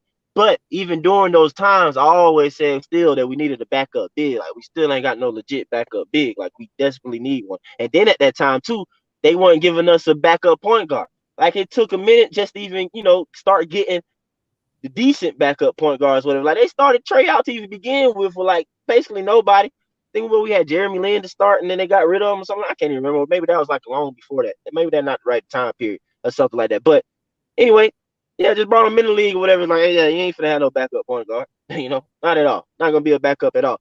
And it's just like little stuff like that. It's just like, what are y'all doing, man? It's like you're just kind of setting us up. It's like we keep having these little holes versus where it's like, okay, we legit. We got this. You know, we got the backup. We got this. Got that. And yeah, but like I said, Cam and Kev didn't work out. So you have to ask yourself, what could you have done differently? Who could you drafted or whatever? What can you done? Could you move them earlier or whatever?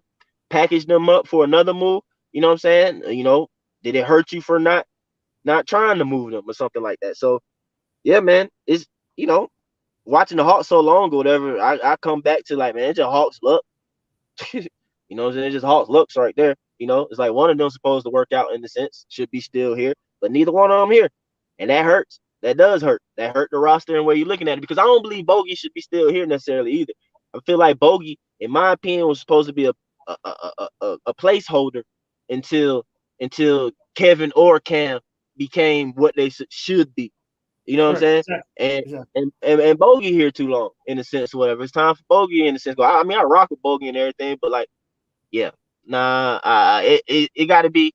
It kind of messed up my death, man. I'm disappointed in that. But like I said, I find blame everywhere, man. From the players to Sturgeon, maybe Travis not holding his guns or something. Man, he should have went down fighting. Maybe it's like, you know, why just take whatever? You know, I'm like, no, like you brought me in here to do a certain job. Like, let me do it. Like, you know what I'm saying? If you want to fire me, then it is what it is. Then, you know, or something like that. Like, I let it be known that you just, you know, a meddling owner. Like, go ahead and make it messy and ugly anyway. Shoot, we haven't been through it before.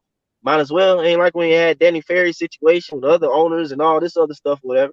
Want to be Hawks, and then shoot, it's messy now anyway. Hey, you know, like I said, we got nepotism going from top to bottom. Coaches, owners, GM, you know what I'm saying, all over. So it's just like, yeah, at the end of the day, yeah, that's what I'm saying. It's like I can't just point the finger at Nate. That's been what it be. It's just like right now, it's like when they talk about a bad franchise or something like that, like right now, that's what we're trying to show ourselves at. Like we're a good franchise when it comes to hosting, to entertaining, to hosting, you know what I'm saying? They got nice stuff throughout the arena. You know, they give the people a nice halftime show, you know what I'm saying, or whatever. They put a product out there.